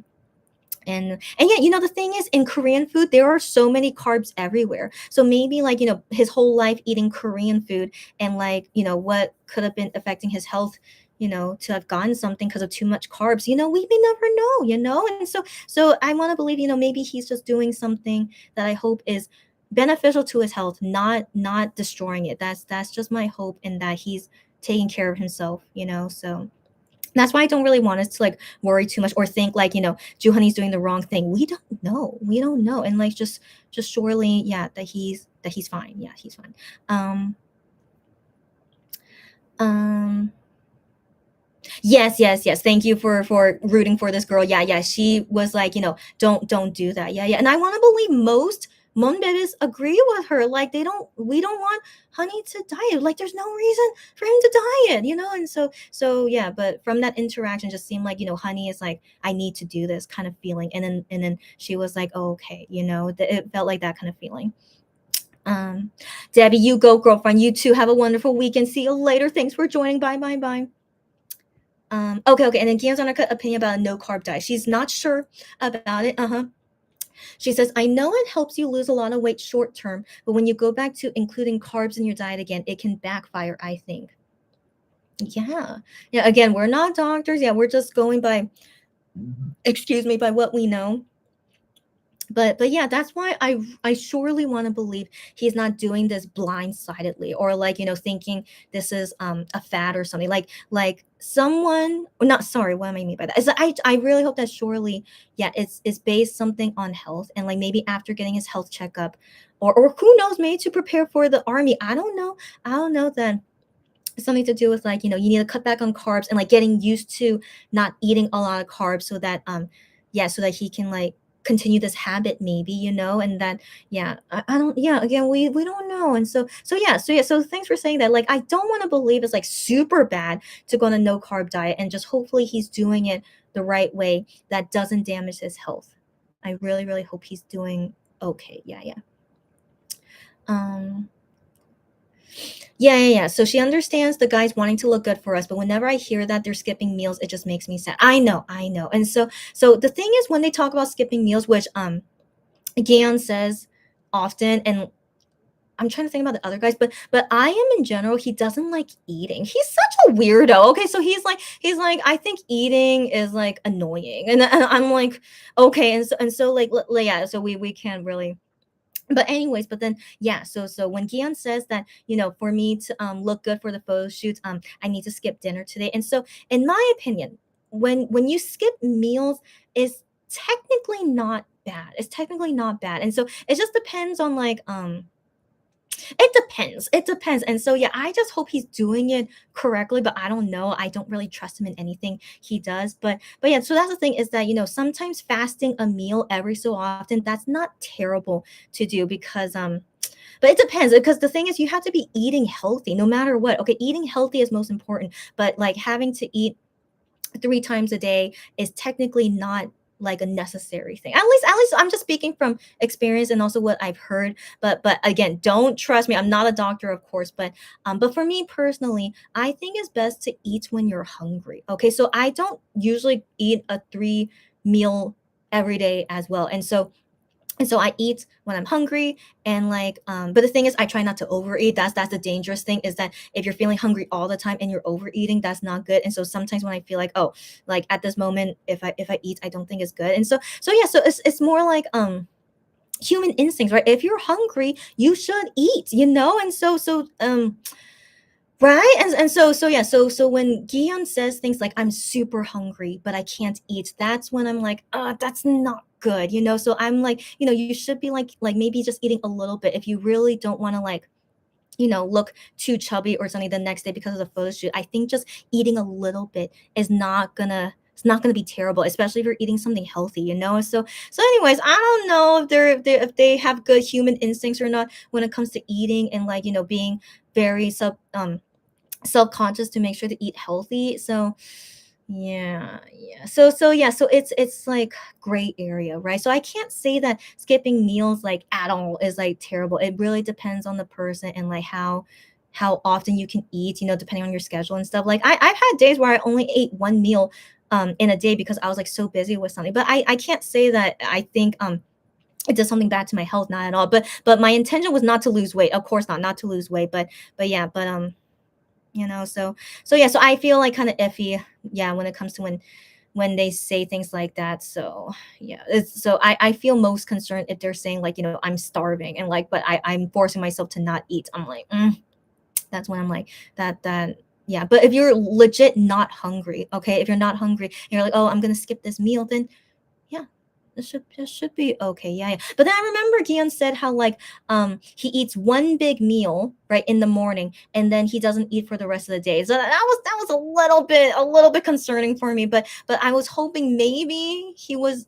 doing it in a healthy way, but to each their own. Like, just just my concern is like if you're starving and you're forcing yourself to not eat, that's like, you should listen to your human instincts. If you're hungry, just eat a little bit, but then, but we have to control to not overeat. Yeah. So yeah, that's my personal opinion about that. Yeah, yeah. But to each their own. Don't listen to me. You don't have to listen to me. I'm not a doctor, but I'm just sharing my personal opinion. And yeah, you just make sure to eat healthy and do what's best for your body. Yeah, and listen to your instincts. Yeah.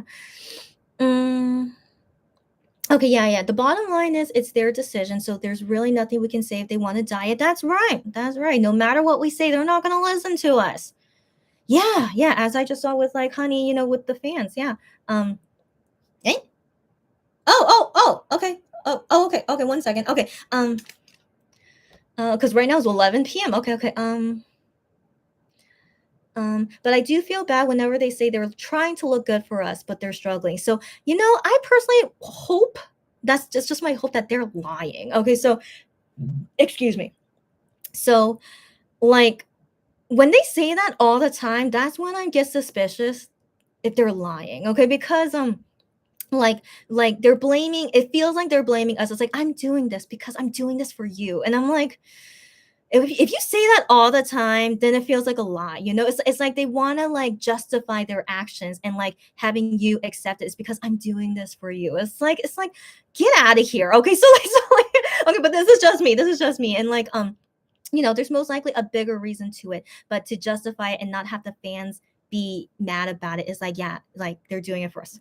Come on. Okay, so when it comes to like their personal thing, I'm sure the main reason is because they personally want to. It's like there's so many things that they personally want to do. It's like, sometimes we say things to them, it's like, oh, you should do this and this, but then they're like, no, I don't want to. I'm going to do what I want, which is the best thing. You better do what you want. But then when it comes to certain things, when they're like, oh, I'm doing this for Monbibis, I'm like, don't blame it on us, no. And so yeah, but that's just my take on it. And so that's why I don't really trust what exactly Juhan is doing. It just feels like, trying to make us accept it. But I'm like, Juhan, you do you, as long as it's healthy. I keep writing that in bubble that I hope he sees my bubble, is that, yeah, like most importantly is that you're doing this to be healthy. Okay, and as yeah, as long as it's for healthy and not for me, not for Monbibis, no, you had to be doing because it's healthy. And so then when I saw him type out that I am taking care of my health, don't worry, and when I saw him write that, I'm like, I really hope that you are. Okay, so I'm gonna trust you that you are, but I still don't trust him. But yeah, that's all that we can do for now, and that hopefully he doesn't hurt himself in whatever ways that he's eating. Yeah. Yeah, that's so cute. Honey showing off his Monbibis. It seemed that way. Yeah, it seemed that way. And so hopefully that is what was happening. But yeah, I thought that was kind of cute. Yeah. Yeah, Gian Zanaka, you thought the same, that they pre-recorded an interview with Jimin. Yeah, that's what I thought too. But then when he came out, everyone was like, what the heck? Me too. I was like, what the heck? Yeah. And then Gian Zanaka says, I really wonder what made Jimin want to be on live shows. Maybe he misses fan interaction since BTS isn't doing anything group related for a while. Maybe. But I can't say I saw him interacting a lot with fans. But maybe he's a type where like he likes to be on stage. Maybe, let's put it that way. Like I again, I couldn't really like tell if like Jimin was really into the fans or anything. At least not during the interview time. He was like really, really like quiet. And like I'm sure there were fans over there trying to get his attention, but he was just standing there, just like maybe he just did something like this, but nothing like super extra or anything. So, but we don't know. And I didn't see what he was doing on the encore stage, but Jimin always seemed like to me that he likes to be on stage. So maybe that could be why he's doing this. Maybe because he likes it. Yeah. Yes. That's right. I sometimes forget that Juhan is easily scared. I sometimes forget that because I don't know. I totally forgot, but yeah, but I couldn't remember if he gets easily scared by confetti. I thought he was kind of like Shonu sometimes, where they don't get easily scared by those things, but they get easily scared by something else. But yeah, but totally he was just like surprised by that. But I don't know if he's usually scared by confetti. But yeah, but I thought I just thought was funny. I can't remember the last time I saw him be that animated, being scared of a confetti the confetti suddenly popping like that. So I thought that was fun. Anyways, um, did Honey see Monbebe looking at Jimin? Yes, yes, yeah, yeah. So yeah, so I thought that was kind of awkward. Yeah, yeah. Um, and then I think maybe Honey is just so new at the emceeing on M Countdown that he feels he needs to focus on that the most. Maybe he'll be more interactive later when he's more comfortable. I mean, that's possible. That's possible. I mean, the thing is, I'm trying to think back on all the times, and all the times when I saw them at music shows of like MX. And so, out of all the guys, definitely Juhan is the least interactive. I do remember that. So yeah. So I don't know, but then this is his first time doing something solo kind of thing, right? So maybe later on he would feel like more energetic to like look at it, but he doesn't have to. He doesn't have to. But maybe sorry, but he totally yeah doesn't have to. But I do wonder if maybe once he gets more comfortable, like maybe how like Neon is that would like do more. But I can't imagine if he would, like it would feel like kind of forced, and so I wouldn't want him to do something if he doesn't feel like it. And so yeah, so I'm just trying to remember all the other times yeah, that Jew Honey is like just not that type. He's not like Wano, yeah, totally not, and so yeah, so I feel like this could be just how he's like. I remember, yeah, for Love, remember, yeah, for when I saw them perform Love at Music Bank, Jew Honey was like the least interactive out of all of them. Yeah, yeah, and yeah, that could be just the way he is. Yeah, it's okay. Yeah, yeah. Yeah, so out of everything he did at M Countdown, it was definitely more than I've ever seen him do at a music show. Now that I think about it, yeah, yeah, yeah. So slowly, every single week, he'll probably get more and more interactive. That's on him. That's on him. But yeah, but I think this is like a personality of Honey that we don't usually see, is that he's kind of that type. Yeah, yeah. So he's not like overly, super loving like how Wano is, but he's just like, he's kind of like I am, I guess, in a bit. Yeah, he's kind of like I am, just waving, small interaction, just yeah. He's totally like an I am. Yeah, who would have thought? But he is. Yeah, he is. So yeah, so it's just something new to know about him, and then who knows if he'll get different later. But for now, yeah, he's this kind of guy. Yeah. Um. Oh, yeah, she was like, "Oh, I knew you were gonna say those girls weren't there at the end." It's okay, it's okay. They weren't next to me, but who knows if they were somewhere else? We don't know. But yeah, I was like, that they weren't there. But who knows? I don't want to really judge them, and so yeah, who knows where they went? Yeah. Um. And then yeah, she says, I would love to spend time with just a normal guy, Honey. I'm sure you would. Who wouldn't? Who wouldn't? Yeah, yeah. And she said, would love to just go and drink a beer with him and chat. Yeah, yeah. He totally seems like that guy. So yeah, I think you're getting what I was saying, that he's such a normal guy, right? Right. Just everything that was going on in M Countdown, like I thought that maybe he would be like, I don't know, what I expect him to do. I don't know. I didn't expect him to do anything. I like the more I think about it, at music shows, he's usually not like doing anything. Yeah, yeah. And so for even doing MC, just at least just waving at us and talking with us if need be, and then he randomly, like pointing at his head, but like again, we're not really too sure what he was meaning with that. But yeah, so he's just like a super chill guy. Yeah, like Chindera style in some sense. Yeah, and I kind of like that about him. It's really interesting. So it seems like maybe when he's with people he's comfortable with, like with MX guys, that's how he's like, like a comedian. As we know, he's such a comedian. He's and like super talkative and like affectionate with his members and stuff, as we know. But that's definitely in a comfortable setting, and so when it's like not in a comfortable setting, the members were not there, he's kind of like an introvert. Yeah, he's part introvert. That would, yeah, it's like a new side seeing him like that, but it's totally understandable. Isn't this what any normal guy would be? Yeah, yeah, yeah. So yeah, so Jew Honey's this kind of guy, so like seeing this side about him. And yeah, yeah.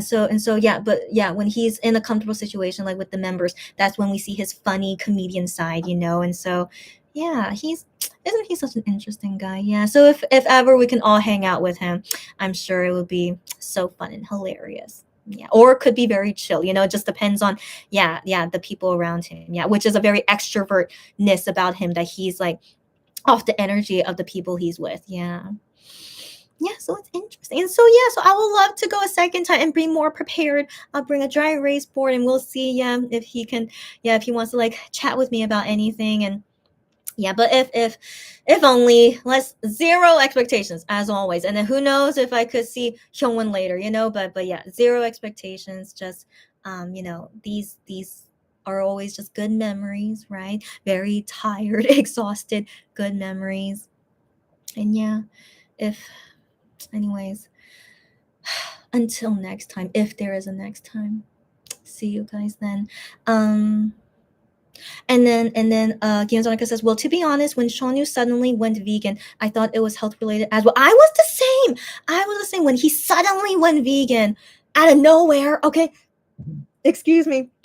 Like all the time he talked about meat. If you guys remember that, right? And then randomly turned vegan. And I'm like, for you to suddenly do something like this can't be just because I want to. Yeah. So I really want to believe for it to be that serious must be for health reasons. Like Minhyuk exercising, he kept saying, I'm never gonna exercise, blah blah blah. You guys know, right? And then suddenly he's like, I'm exercising, when he says he's never gonna exercise. But he decided finally, because he said it's for my health. He's like, it's not to look good or lose weight, it's only for my health that I need to exercise now. And I'm like, finally. I don't know what happened when he did his health exam, or if a doctor told him something, but for it to be that serious where he's like, I need to exercise. Yeah. And so vegan, no carb, just happening out of nowhere.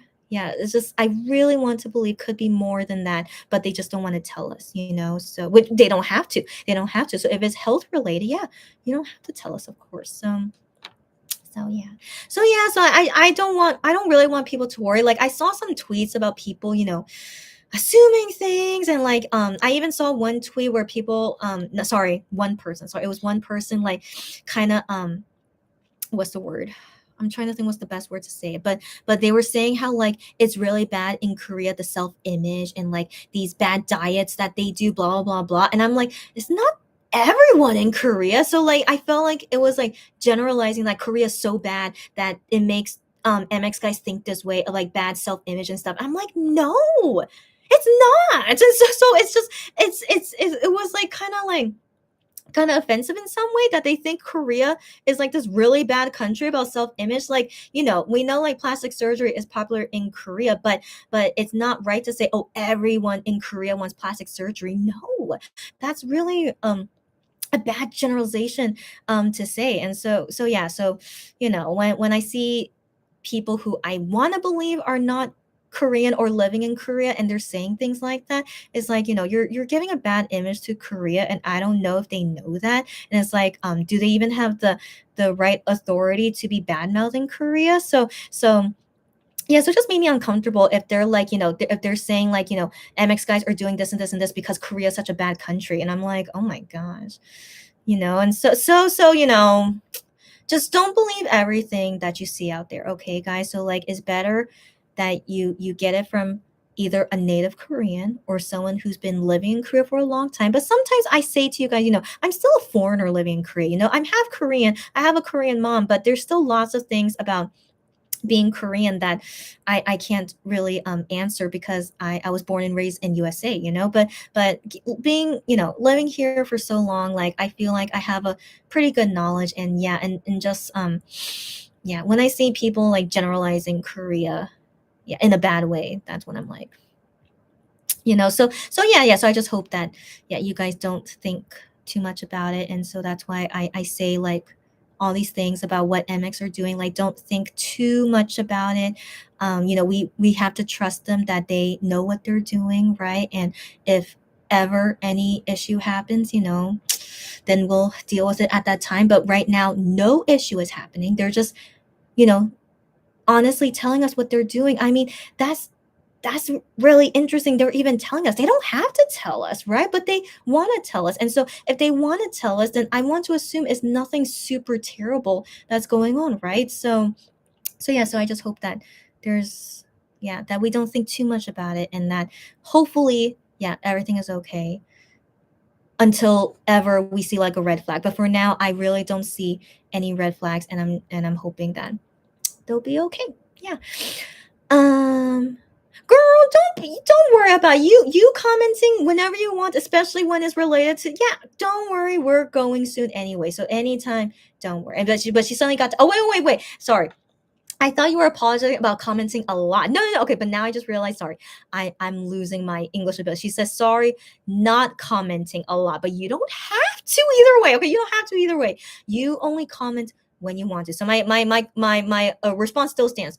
Only comment when you want to, of course. Don't worry. Okay.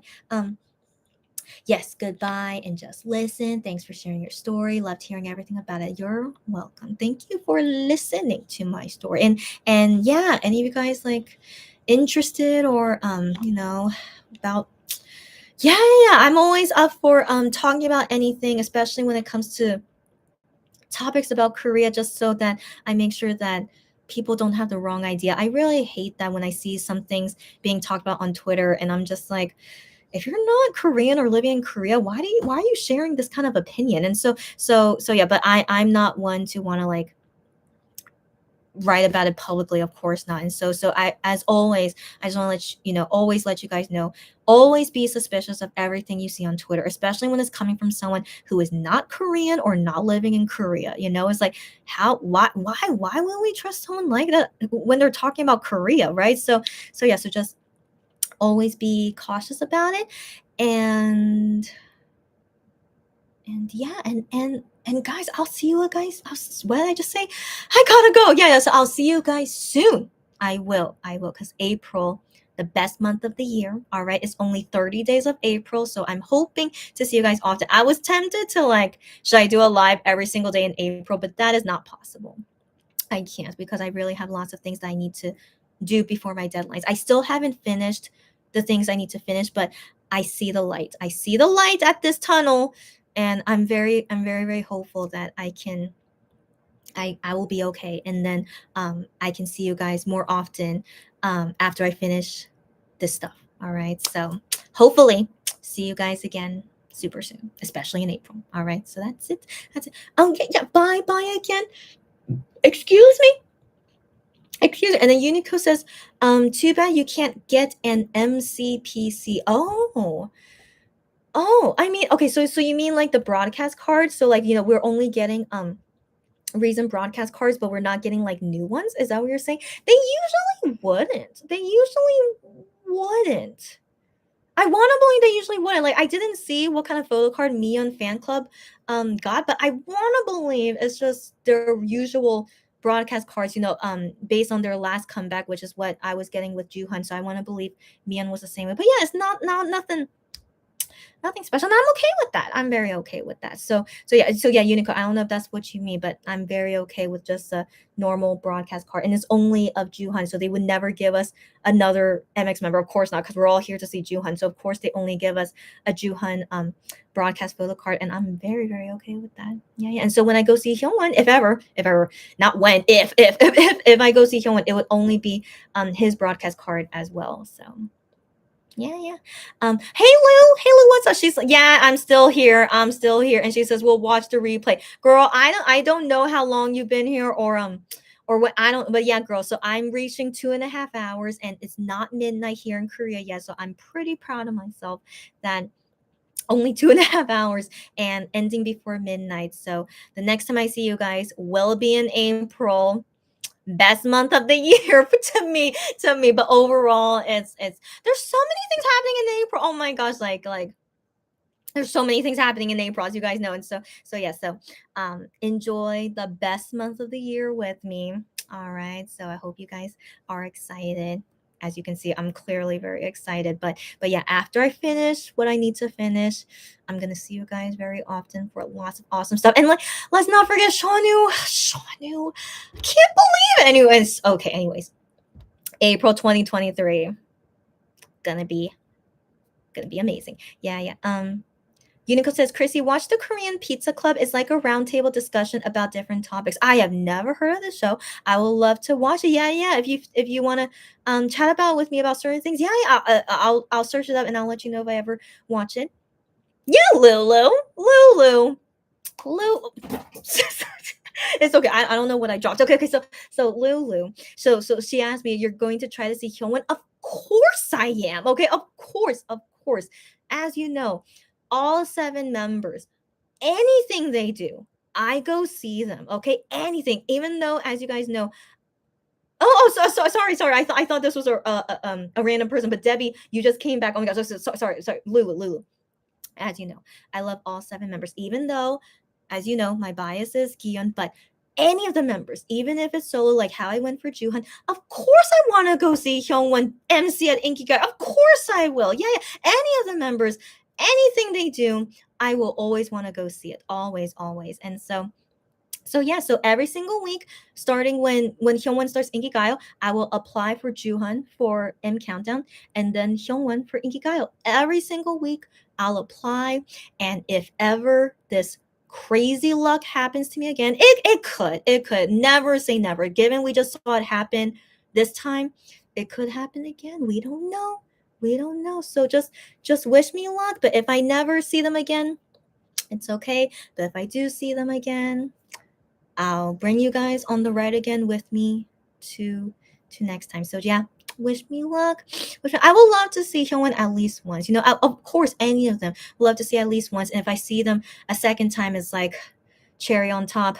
No pun intended, cherry. But yeah, anytime so at least once, but then able to see more than once is like, super extra great. Yeah. So Lulu, yeah, of course, I'm gonna try to see him. I'll apply every week, and if I get to go, you guys will know. Yeah. So David Kim for DKDK TV. I do not know that, but I'll look it up if you guys want me to look it up. And I know. There's so many good things happening in April, but then some, yeah. It's not that I forget, but it's because there's like so much going on that I kind of it's like so in the back of my mind about Minhyuk enlisting in 4 days. Oh my gosh, I know. So it's like any time when I remember this, I'm like, I can't believe he's enlisting soon. So I think about that, but then I just think about the next thing that I need to think about because there's like so many things going on, and so not that I'm forgetting, even though I am, but it's like I can't really think about that because of like everything else that's happening around me, and in MX world and stuff. But yeah, guys, he's enlisting in 4 days.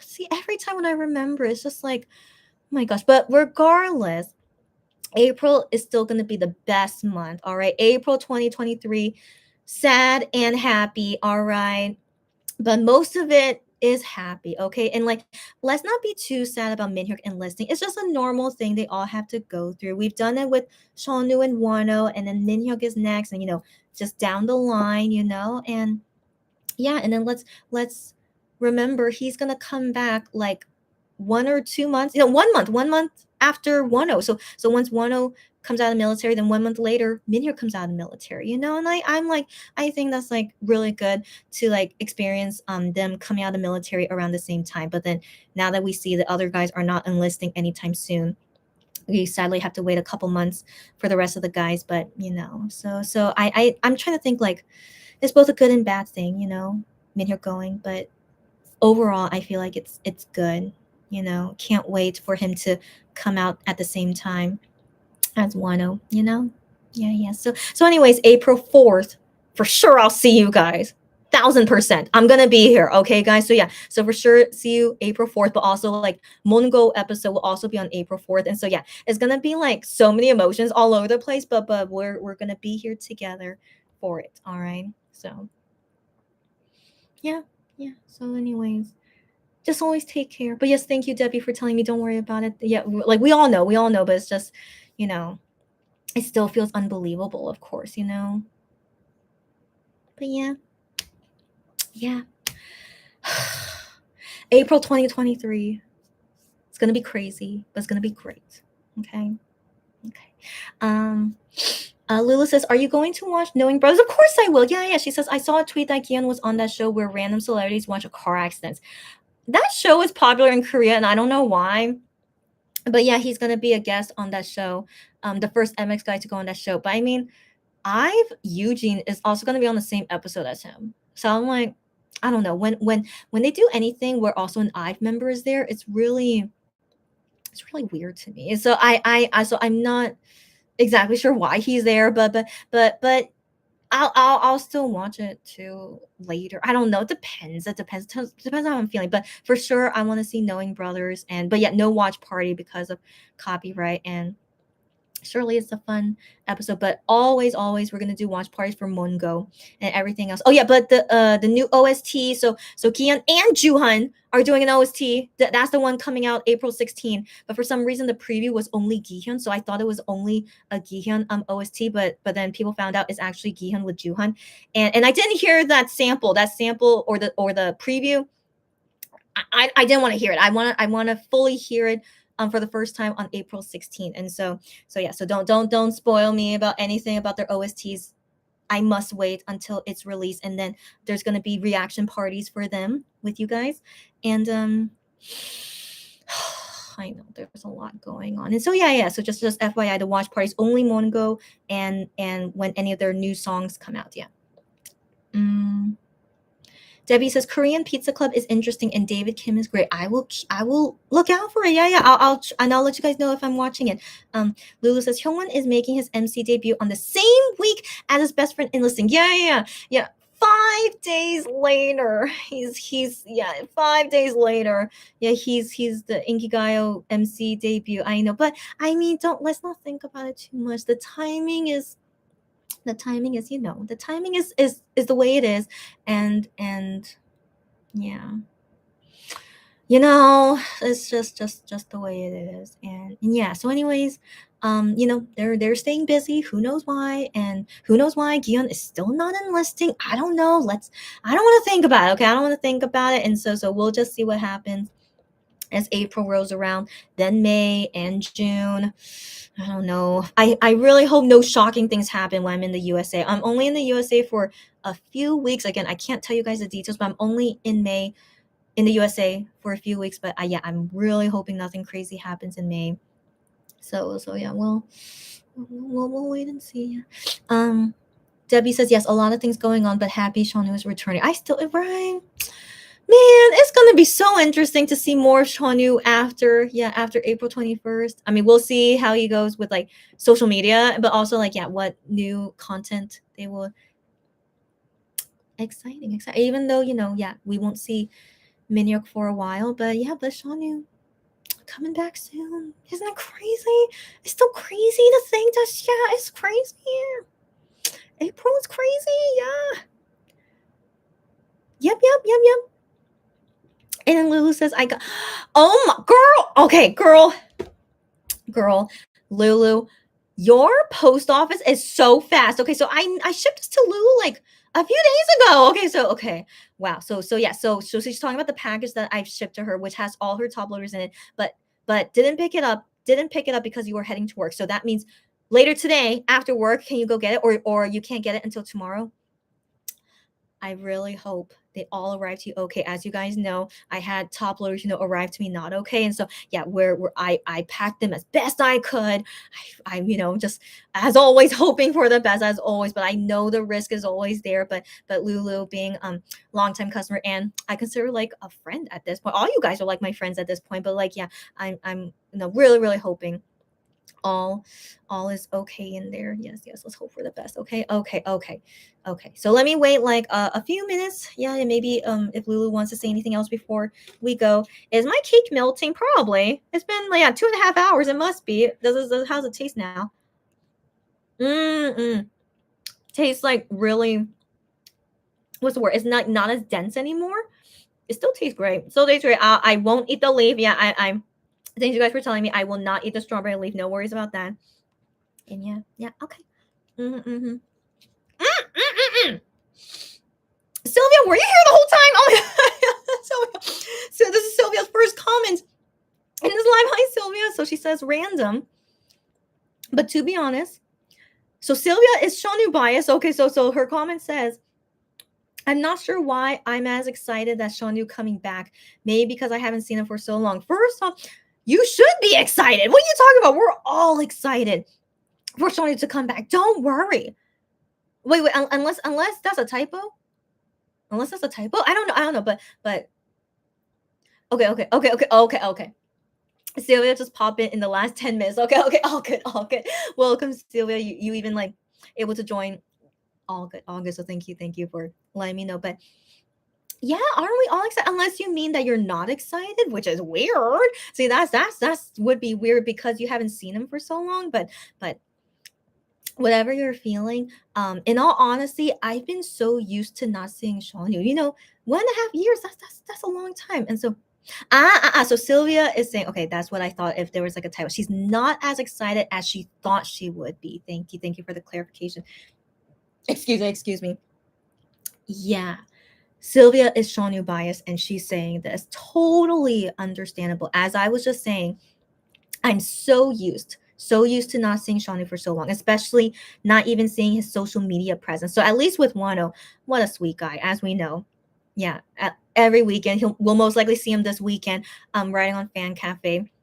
But Shonu, sadly, he was able to post a little bit in the beginning, but then I have a feeling he got in trouble and then couldn't post anymore after that. And then we got his random Instagram post like 1 or 2 times. Yeah.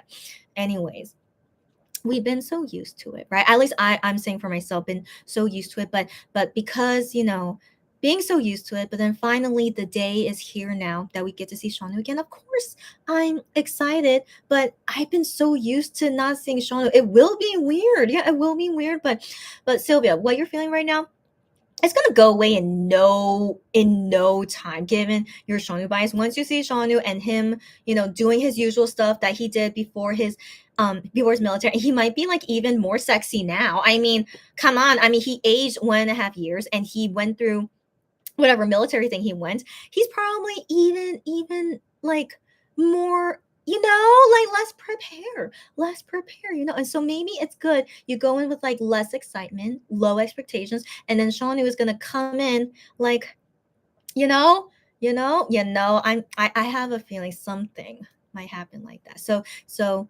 it's okay. Let's wait until he gets discharged and then we see what happens. And then we go from there. Yeah.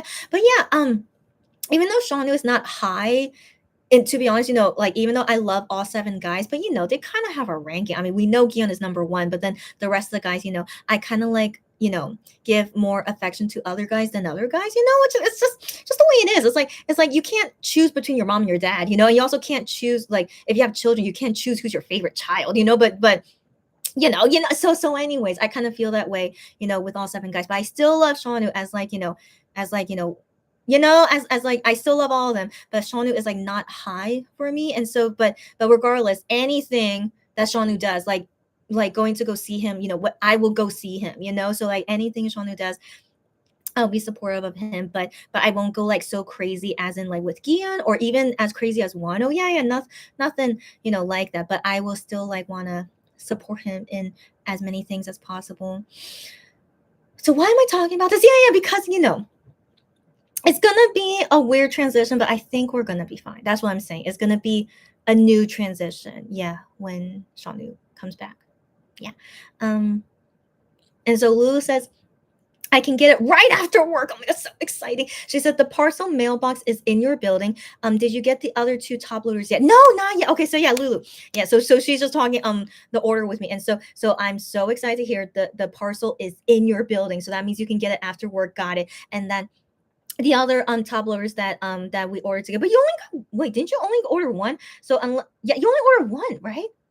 Wasn't 1? Or was it 2? I thought it was 1.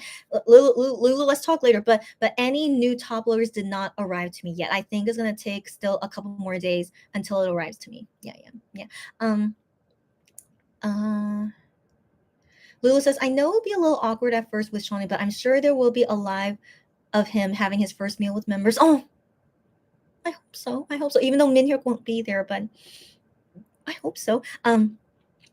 Hopefully it will be like the shiny members that came back. Oh, that's sweet. But we don't know. Let's wait and see. Yeah. Lulu says, Shanu being my first enlistment experience has made me more calm for the rest of each member's time to go. I'm the same. I'm the same. Shanu, like I always talk about it, it was like really, really like so sudden, but then after him, and then, it prepared us for Wano, and then now we're prepared for Minhyuk.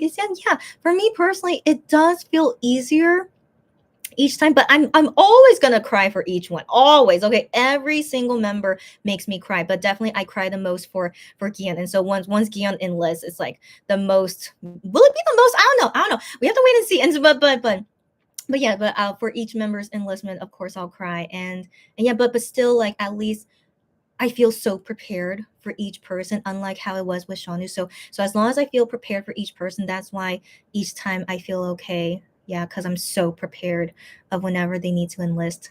So yeah. Lulu says, I only ordered one top loader. Okay, and I think you ordered. Okay, that's what you meant. That's why. Yeah, I wasn't sure if you meant because in that order I ordered two, but only one was yours. But then I wasn't sure if you meant that you ordered two for you. Okay, yeah.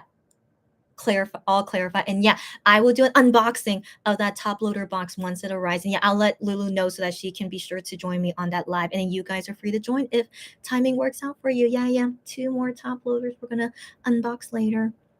All right, guys, it's not even midnight yet, but it's almost midnight. But yeah, let's go. Let me wait a minute or so. So as always, be healthy, be safe, be careful. Good day, good night. Be happy, stay happy. Take care of everything around you. And I'll see you guys in April for lots of fun stuff, even though some sad stuff, but it'll be lots of fun stuff in April.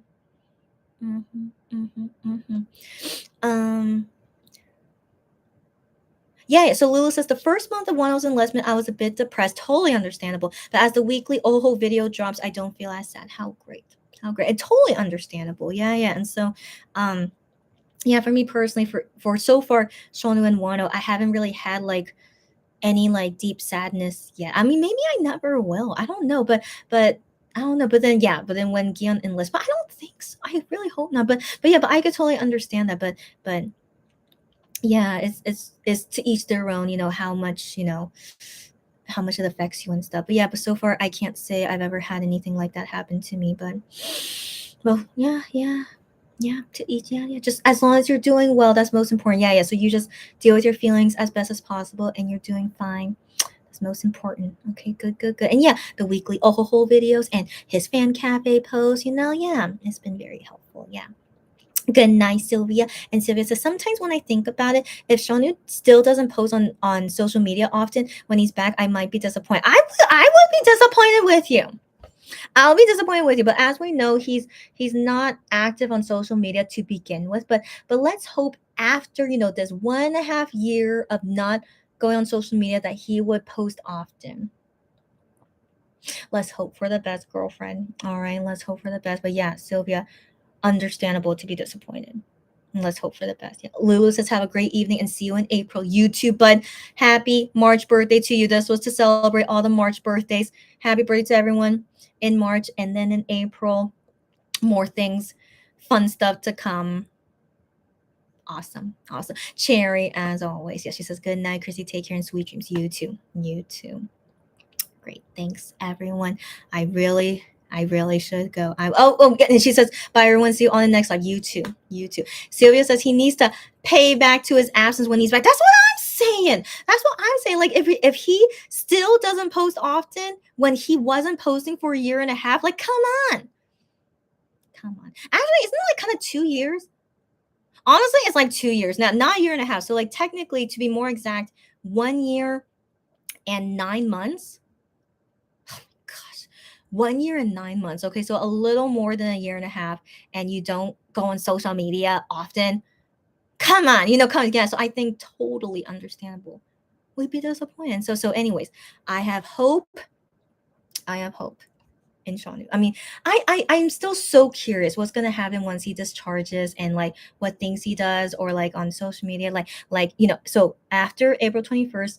Chatting away if it's like, hey, we haven't heard from Shonu in 1 week after his discharge. Yeah, I definitely want to chat about it. Okay, so like Shonu, hopefully Don't make us gossip about you. And hopefully, yeah, after his discharge, let's hope that, yeah, I mean, so I was thinking maybe I should be nice and like maybe he wants to rest after he discharges. But in all honesty, it's not like he was like working a lot in the military. Like definitely when you're working in the military is not as difficult as it is working as a singer. We know this. Like 10 freaking saying like is it okay that I sleep this much? It's like, come on. Like they're definitely not having a hard time in the military. So like, yeah, so I don't really want to think like, Shanu needs like some resting after discharge. No, I want to believe like after his discharge he wants to be like, you know doing everything that he couldn't do when he was in the military. You know what I'm saying? So anyways, okay, I'm trying to keep expectations low. Sorry, Shanu, but come on, right? You feel me, Sylvia? Okay, like come on. If not, we'll have tea chatting to vent about it. Okay, girlfriend. All right. Okay, so we'll see. And Sylvia says, that's why I'm not looking forward to him coming back. I'm so scared that I'll be disappointed.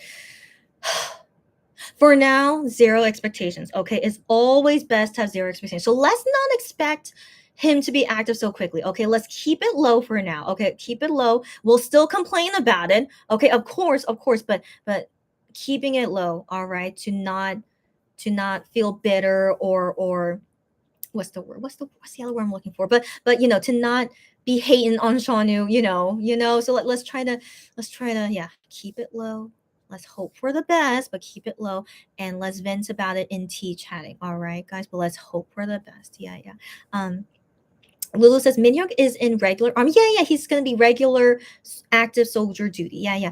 He might be living in barracks, non-snoring dorms. Will be losing a member. Yeah, he might be.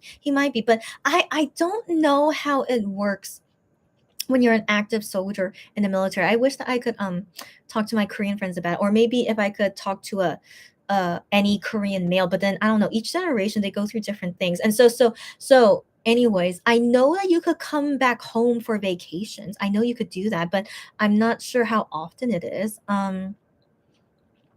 Yeah, so I don't know. I wish I can tell you guys more details. But yeah, what if ever I find out, I'll let you guys know. But let's not think like Minhyuk is gone forever. Of course, is nothing like that. So yeah, but definitely he'll be busy with his military work. That's for sure. And then he can only like hang out when it's like his vacation or day offs. I'm sure they have day offs. So yeah, so don't think about it too much. Yeah, it's not like prison. Of course not. It's not like prison. They're just, working as a military member, and of course you get day offs and vacation days, So yeah, so surely it's okay. Yeah.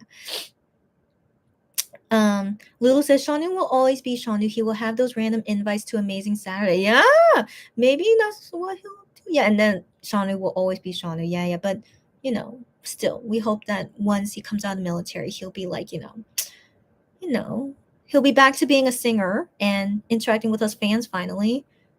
Anyways, let's hope for the best. Yeah. Lulu says Jungkook from BTS is living in barracks. He's not in the military. What do you mean? Unless he's just living there for fun? Oh, okay. And then Sylvia says, I hope so. Yeah. Low expectations, hoping for the best. Yeah, and we'll rant about it if need be. Yeah. So guys, we gotta go. I keep saying that, but I know we always go off topic, but yeah, we gotta go. Let me wait a little bit in case you guys want to respond about something. But by the way, this is the last time we'll see these March calendars. Wano with his cute little birthday cake and the little heart on his head. Hyungwon, we barely saw him this month. I apologize, but yeah, Hyungwon just looking himself. And then this is the Gihyun fan site calendar. He sometimes like was appearing sometimes in my videos, but it's very, very pretty photos of him in March. And then you'll see the new April photos in my next live. Yeah. Lulu says it will be fine. Give him time to readjust to circus life. Yeah. I want to believe so.